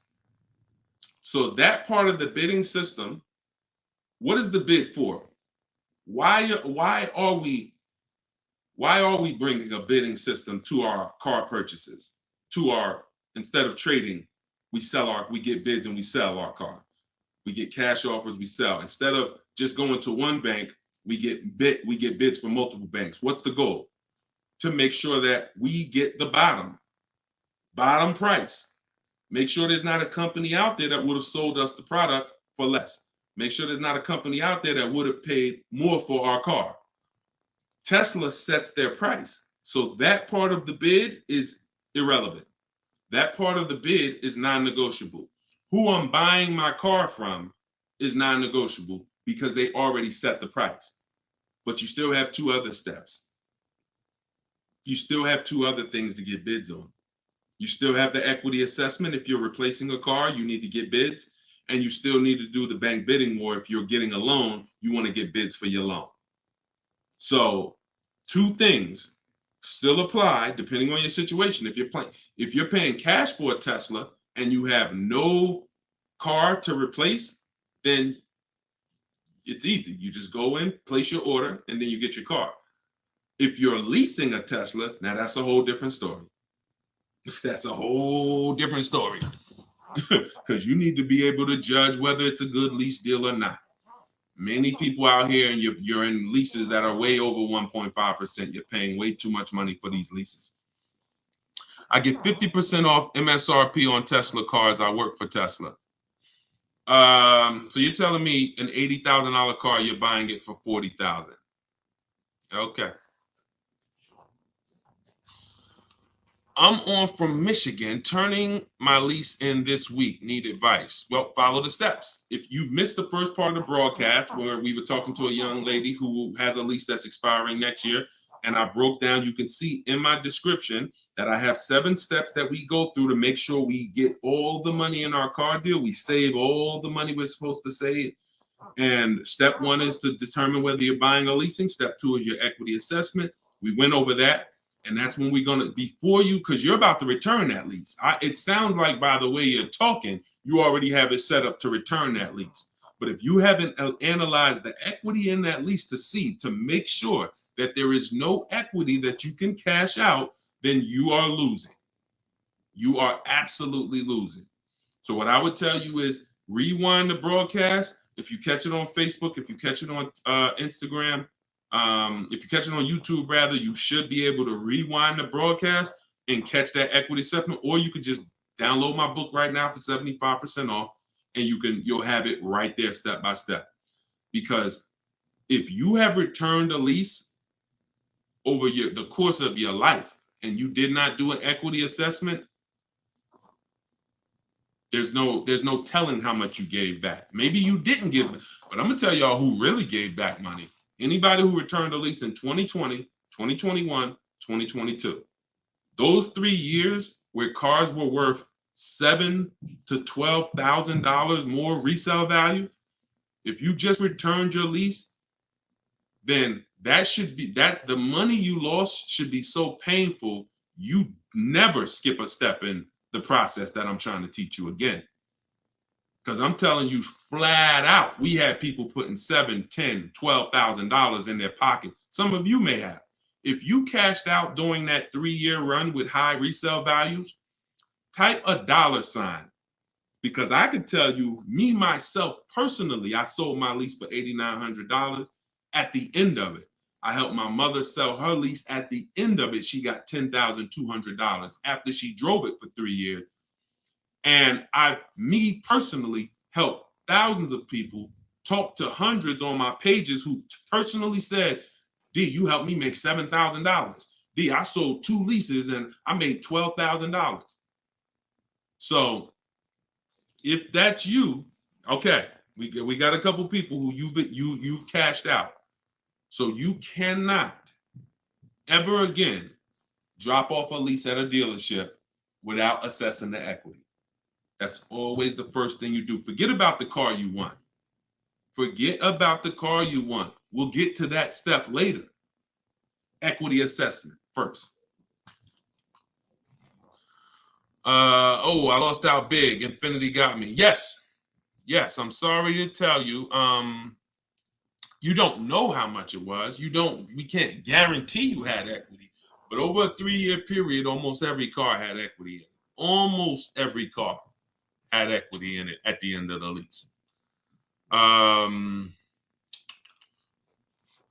Karita said, actually, in the next 2 weeks, I was going to buy, but since I travel with work, I decided to lease for the next 3 years. So, Karita, the only decision, listen, y'all, who wants to know beyond a shadow of a doubt every time whether they should buy or lease a car? The reasons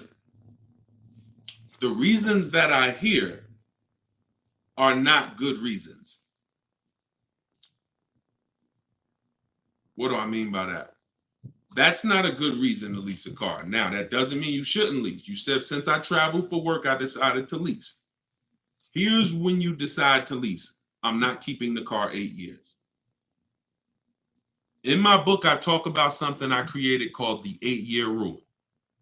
The 8-year rule says if you're not buying a car long and keeping it 8 years, then you should be leasing. But you need to get a great lease deal. That's not just that don't mean just walk into a dealership and say, yeah, lease me the car. No, it's not that simple. But the foundation of it is based on depreciation. The car you purchase, not lease, the car you purchase is going down in value like this, daily. If your car is going down in value, if you sell during this period, you lost. Now, after about 7 years, you're going to see that it cools off, which means your car outside is worth $9,000. A year later, it's worth $8,500. It's not losing that much value. A year later, it's worth $8,000. You're on the low scale of the depreciation curve. But that takes time to get to. Those first couple years, you're losing value like crazy. Now, if you buy used, you're not losing as much value, but you are still paying more than someone who got a great lease deal. And not only are you paying more than someone with a great lease deal, you're driving an old car, they're driving a brand new car. So no matter what the guideline is, I want you to ask yourself this question. And everybody, when I ask you this, I want you to type what your answer is. How many years are you keeping your next car? Your next car. See, this is step 1 in the book. I laid out the 7 steps for y'all. And when you use this, you're going to see, I see why Deshone had me do this. This is where the real money is. Step 1, get the book, 75% off. Go to my TikTok bio, click the picture of me on Instagram, click the website, and get your book for 75% off so that you can have this resource and this knowledge in your daggone holster for every single car you and your family need. 75% off. Or you can scan the QR code, go to deshonsbook.com. Okay, so if the answer what I just asked you and what you just answered is what I call the most important question. The most important question. And we're still, I can see some of the questions. We're still, some of you are getting it. Some of you are like, okay, yeah, that's simple. It's called the 8-year rule for a reason. Most important question is, how many years are you keeping your next car? If it's 8 or more, you purchase. If it's less than 8, you lease. Nothing else matters. Only exception is if you're doing Turo or if you're renting your car out from a business standpoint. Other than that, everyone else, that is the rule. It's called the 8-year rule, not the 8-year option. It's a rule. I've already done the math based on resale. If you get great lease deals, it takes somebody 8 years who purchases to catch up with you. With the lease deals that I teach people to get, shopping multiple offers, getting bids, it's going to take a person who purchases 8 years to catch up to your value. So it has nothing to do with nothing else. And look, Optimum, you got the book. You're outthinking yourself. You're not outthinking me. You need to trust me until it doesn't work. And then you could start bringing your stuff. It doesn't matter what you do for a living. It doesn't matter the car. Everything that you're saying, you're outthinking your own deal. Realize, I've been doing this 14 years. If I was coming into real estate and you've been doing it 14 years, good. Not just 14 years. You've been doing it 14 years, good. I ain't coming and looking to say, all right, well, I think if I should do this market, you think I should work with rentals? And I think I was going to work with rentals and do this. And I could work both. And I was going to do this. And you're going to tell me, look, nah, that's not going to work. You're telling me based on 14 years of what you've seen, done, saw people try, the same way I'm telling you that I'm going to try. And you could confidently tell me that ain't going to work. Here's why it's not going to work. So the simplest thing is to just say 8-year rule. And then when you go after that and you pursue it and you get your lease deal following what I teach, you do that math and you'll see, now it all makes sense. Look at what I'm paying. Look at what I'm driving. I could have never gotten this if I would have went over here and purchased. Look at this young lady right here. Look at Danielle. She got an Audi lease. I'm putting up on the screen. Y'all can't see it on TikTok, but on YouTube and Instagram and Facebook, y'all can see it. Look at Danielle leased a Audi A3, $44,000 car. Do y'all know how much that car would be if she purchased it? No money down. No money down. $44,000. How much is every $5,000 on a car? Every $5,000 on a car is how much per month, people? I know we got some people on here who've seen that. You got to know it. How much is every $5,000 on a car is how much per month? Yep. Thank you, Chandra. $100 per month. Good job. So that's on a 5-year loan. There's my phone. Why is my phone ringing? Okay. I'm like getting like a vibration on my seat, but I don't have my phone. Okay. So when you look at what Danielle's paying, based on the fact every $5,000 would be $100 a month, that car would be $900 a month. That's why you're getting stuck in high car payments. That is why you're getting stuck in high car payments. This same car that I didn't tell you what she's paying yet. If you see it on the screen, you can see it because she posted it in our Facebook group. That same car would have cost her or you $900 per month to buy that Audi A3. She's paying $550.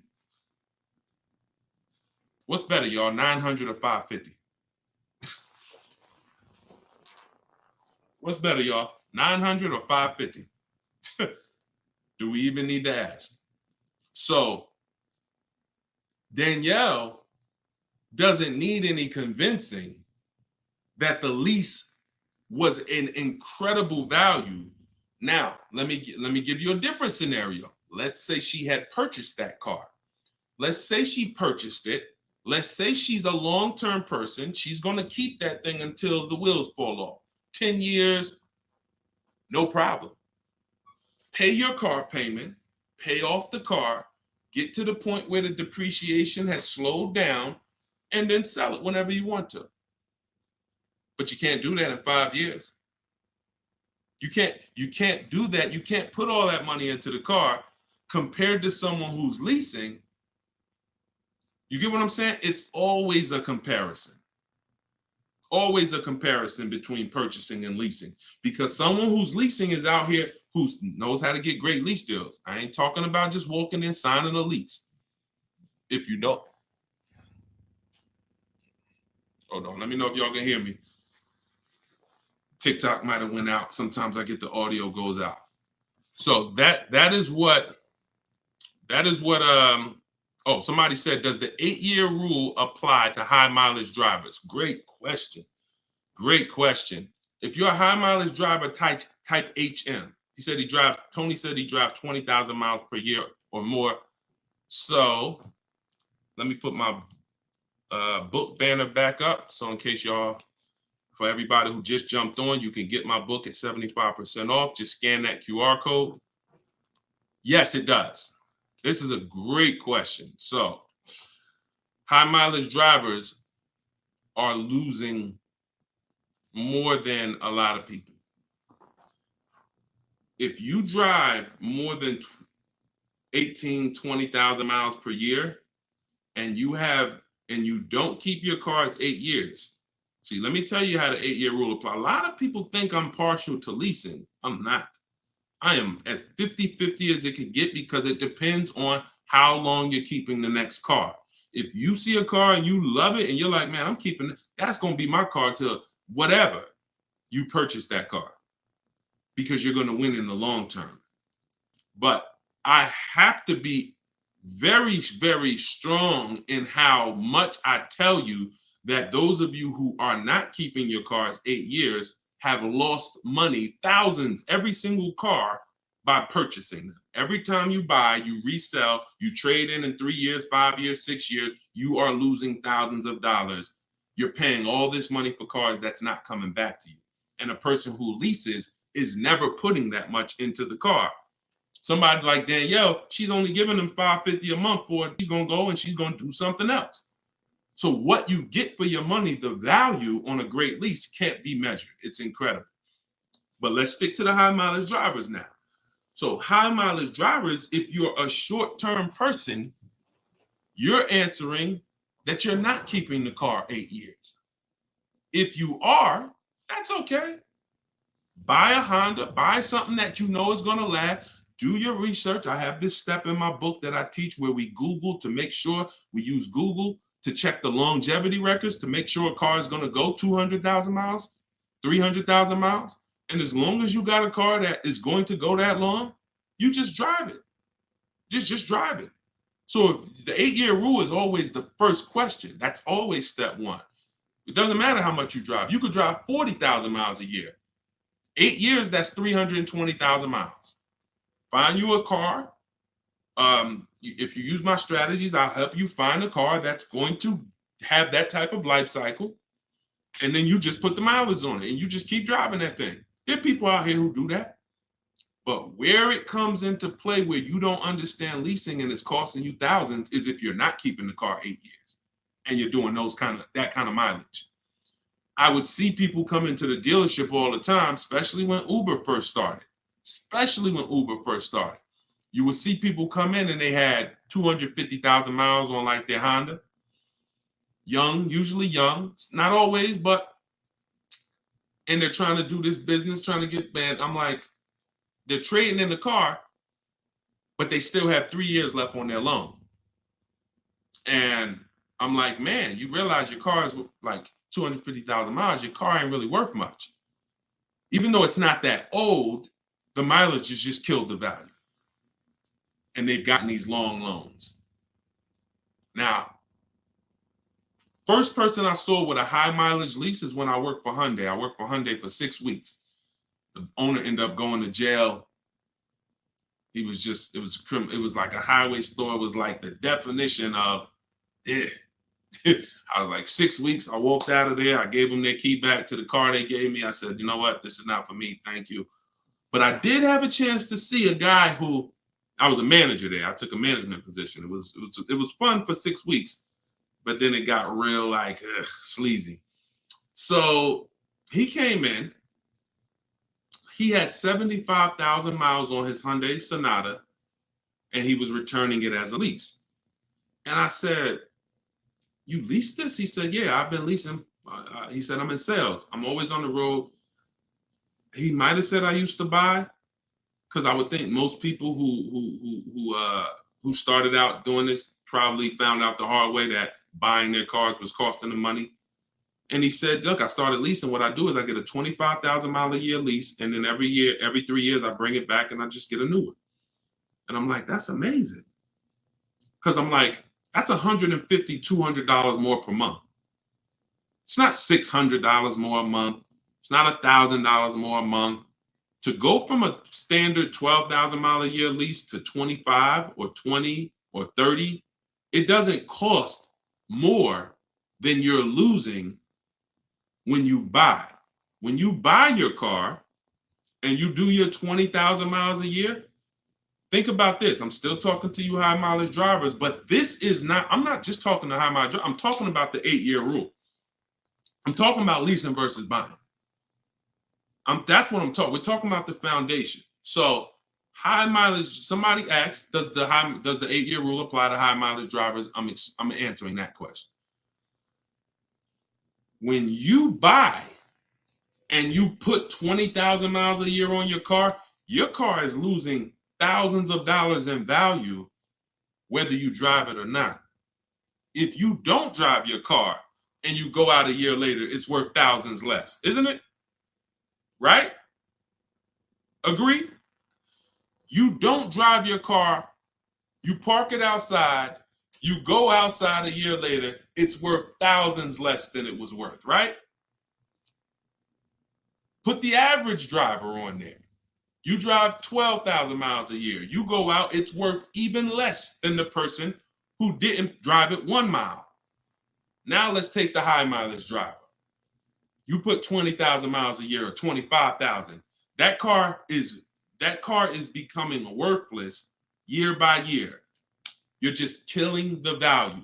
So that extra $150, $200 you would pay on top of a phenomenal lease offer is going to be the best peace of mind you got. You ain't got to worry about resale. You ain't got to worry about what am I going to get when I go and trade this thing in, or when I try to sell it and replace it. Am I going to have negative equity, a ton of, and I know you high mileage drive. I know everybody on here because I've been in this situation for so many years and I've dealt with all the different, all of you tend to have the same questions. There's only about 20 different questions that all of you could have. That's why you benefit from listening to the broadcast, because somebody will ask the same question and you like, dang, that's the same situation I'm in, right?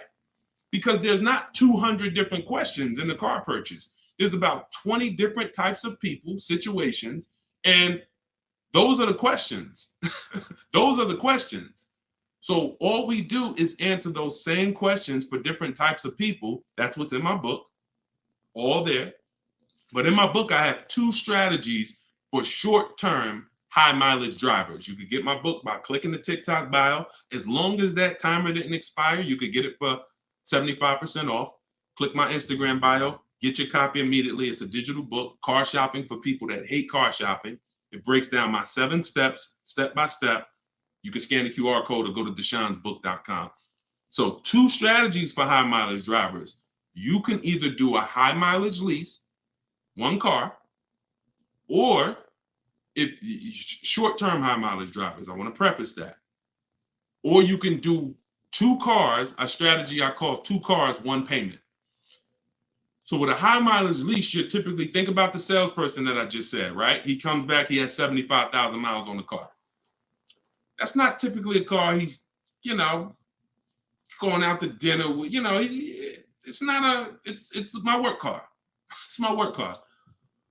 Some of you, that's fine. And some of you are like, Deshone, I want a nice car. I want a car that I could actually have. Some people say, Deshone, I want my work car and then I want to get me a luxury car. But I don't want to put 25, 30,000 miles a year on a luxury car. So they use the 2 cars, 1 payment strategy. And what that is we buy our first car. Or if you have a car already, you don't replace it. You pay that car off. And now that's going to become your mileage car. So let's just say you're putting 30,000 miles a year, 25,000 miles a year on a car. You now pay it off. It has 120,000 miles on it. Now what you do is you go lease your new car. And now you have a brand new car that is your nice car. Still got 1 car payment because the other car is paid off. Now what you're doing is you're putting 12,000 miles a year on your car you leased, or 15, whatever you want to structure it, 10. You can structure that mileage on that lease any way you want based on how much you're driving overall. And then the mileage car, you put the other 12,000, 15,000 a year on. So the mileage on the mileage car is going to slow down because you're splitting the mileage now. And then you don't need to get a high mileage lease because you're splitting the mileage between 2 cars. So you got your mileage car and you got your nice new lease. And what you do is you stick with that strategy until the mileage car dies. One day the mileage car is going to die. And once the mileage car dies, you go and you buy another car and you start the process over. You go buy another car and you pay that off in 4, 5, 6 years, and then you do the same thing. But this is how you can be a high mileage driver, 30,000 mile a year person, and not be killing cars, have a nice car, or a high mileage lease in a case where both of those strategies save you probably $8, $10, $12, $15,000 over what you're currently doing with this buying cars, trading it in. Every time you trade in the car, you got 20 grand of negative, you got 15 grand of negative equity. High mileage drivers, your negative equity positions are some of the worst we're ever going to see because you're depreciating your cars. And the only way that you avoid those penalties is to do something even more foolish, financially foolish, which is to give them a huge down payment.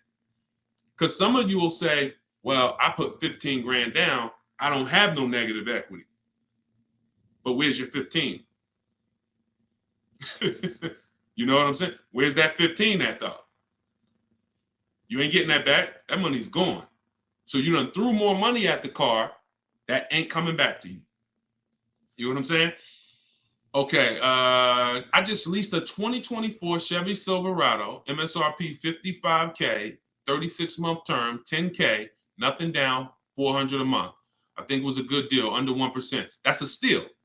We call under 1% a steal. Hold on. Anytime you get a lease, we go by 12,000 miles a year. 10 is okay too, but everything we do, when you use my book, you're going to see when you it's in my videos too. Listen, y'all, I'm not the person who says, get my book, everything, because I'm holding back from my videos. We've been blessed. Our following has grown tremendously over the last, I came to social media really May 2021. So it'll be about 3 years. We're about 2 million people over all the platforms. I think we're over 2 million now. So that doesn't come from holding back. The reason for the book is some of you want it all in one spot. You can be on here now and see that Deshone has strategies for all different types of people because there's all different types of people on here with me right now. You might be a regular lease person, but on here with you is a person who purchases. On here with you is a high mileage. You see a bunch of high mileage drivers. So when all of you are going through the social media videos, you're going to see, oh, he talking about high mileage here. Oh, he talking about leasing here. Oh, he talking about paying cash here. So deciphering through all of those videos, for the people who don't want to do that, get the book. It's all there in one spot. You got it for life, and it's step by step, and you can use it. It's based on your situation. So if you're not leasing, you're not reading anything about leasing. If you're not purchasing, then you get what I'm saying? So that's what we do. That's why the book has been great for people who don't want to just cycle through all my videos. But I don't hold back in video. No way. So get your copy in my TikTok bio, or get your copy in my Instagram bio. Click the website. As long as that timer didn't go to 0 yet, you still could get 75% off. Go to deshonsbook.com or scan the QR code. All right, I was actually thinking about that way. Hold on. Okay, I missed that. Why do we care about all of the fees if we lease? We don't care about the fees, Stephanie, on a lease. It's different when you're shopping for a lease, because what we do when we shop for a lease, we only care about two things. Very important. Monthly payment, MSRP. Monthly payment, MSRP. And as we get bids and offers, we always get at least 5 offers. I have a strategy in the book called the 25 to 5. You're going to connect with 25 dealers online. That's going to get you 5 to 7 offers. Those offers are going to be dramatically different. Those offers are going to be about $3,000 to $5,000 minimum apart. So you're going to see some offers for $450, and the highest offer might be $625. Same car. That's when you know you've shopped correctly. But the only two things we care about is MSRP, monthly payment. So as we're getting our bids, we always ask the dealer, and I have this all in templates, all in emails. You copy and paste my templates, or you could do it your way. As long as you do it, you'll be fine. You can, you're always getting your quotes, 12,000 miles per year, first month's payment, total out of pocket. You don't want to use the words money down. Remember this. If you're not getting the book, remember this. If you got the book, you don't need to remember this because it's in the book. You don't want to use the words money down, because money down always implies plus, plus, plus, plus.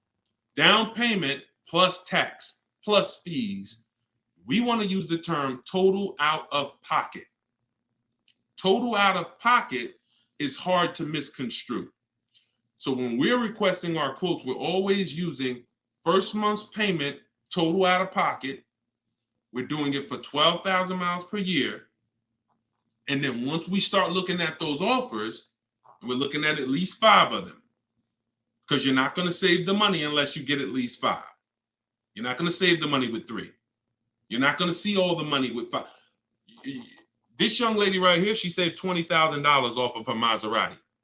Show you right here. You can't see it on TikTok, but y'all just gotta get on YouTube. Subscribe on YouTube, because I can't do everything on TikTok that I could do on these other platforms. But you see Kimberly right here. This was her quote. She posted it to our private Facebook group we have for the people that I work with personally. Look, $86,000 MSRP for our Maserati, $86,961. Look at the total savings. The selling price was $66,261. Total savings $20,700. We don't assume savings. You can't assume $3,000 off is a good deal. $1,000 off is a good deal. We don't know what the bottom is until we look at all the bids. The bottom is all the bids is going to tell us what the lowest offer is for this car we're shopping for. And it's different for every car. The lowest offer for a Jeep Grand Cherokee is different than the lowest offer for a BMW X5. That's different than the lowest offer for a Maserati Ghibli. They're all going to be different. So we must get the bids. Now, once you're getting your offers, you take the MSRP. You take the monthly payment, you divide that into the MSRP. And if you want to turn it into a percentage, you multiply it by 100. So I'll give you an example.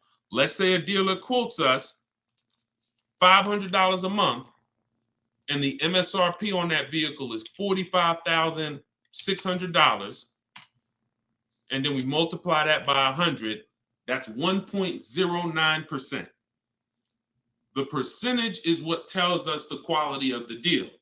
If it's under 1%, we call that a steal. 1% or less, that's a steal. That's not a deal. That's not a deal.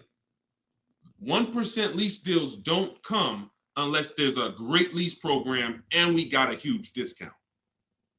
We're going to get a huge discount. That's not going to change. But the lease program on top of the huge discount is what puts us at 1% or lower. But a good deal is between 1% and 1.5. That's a good deal. 1% and 1.5. I just had to turn back on Do Not Disturb. So, do y'all see how we're much more intentional than you've been taught to be? Why are we saving this kind of money? I have 1,400 people in my private Facebook group. We've delivered probably 5,000-6,000 books. We've gotten, more testimonials, people writing me emails. I use this, I just used the book, here's my deal, people posting in our group. How are we saving this kind of money? How are we moving with the confidence of purchasing from home? Like, we're not even in dealers more than 30 minutes. How? We're much more intentional than you've been taught to be. You've been taught that, hey man, hey, look, I remember people used to come in the dealership, man, Deshone, man, I just was going to Home Depot and I thought, man, I just pop in here. They end up with a car. Because if you came in for a car, I realize you want a car.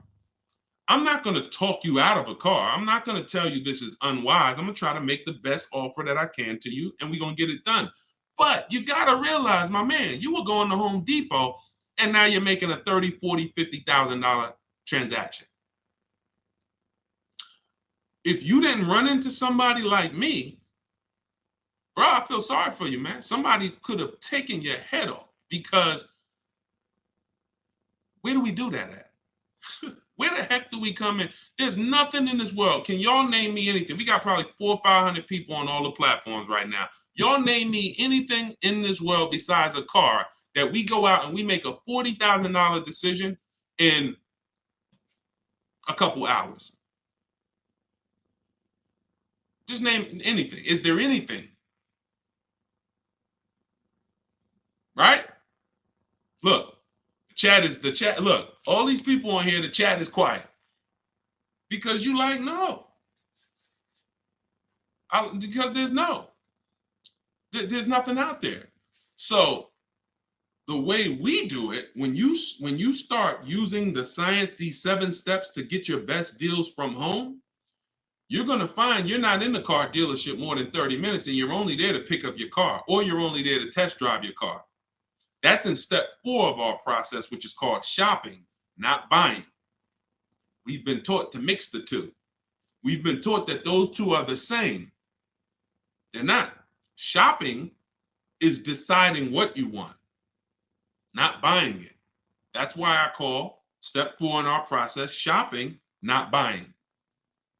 So shopping, we decide what we want. We're out there test driving. When we're buying, we can't do this with a used car, because with a used car, we can't test drive it until after we found it online, verify that it's the best car, best value, most savings, no bogus fees. Now we go there, we test drive it, and we take it home. No one's going to ever waste our time. Using this process, you don't have to ever walk away. You follow what I'm telling you. Look, when people tell me, Deshone, if any dealer pull that crap, I'll just walk away. Listen, well, that sucks for you. Because when you walk away, all they do is talk about you. Well, listen, they still need a car. This car going to sell whether they want it or not. That's okay. You wasted your time. I don't want you wasting your time. I'm glad that you're not taking bad deals and you have enough fortitude to get up and walk away.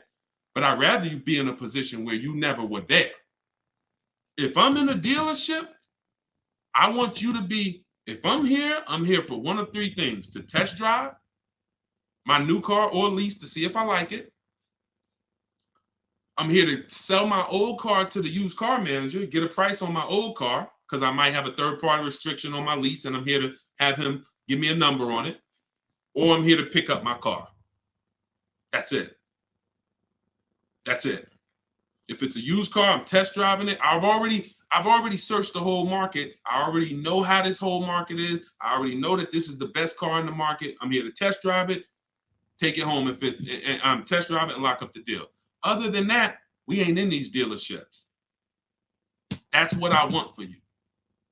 Stop spending the time, the hours, the days visiting, coming back. Hey, I'm gonna go back, see if I can save any more money. No, sit right here in your house and watch the money come off. Watch the money come off. How's the 1% to 1.5% rule calculated with zero down? It's just the cost of how much you're paying, how much is coming out of your household over a 3-year period. It's pretty simple. Just how much is coming out of my household in a 3-year period. What is the lease payment? 1% of the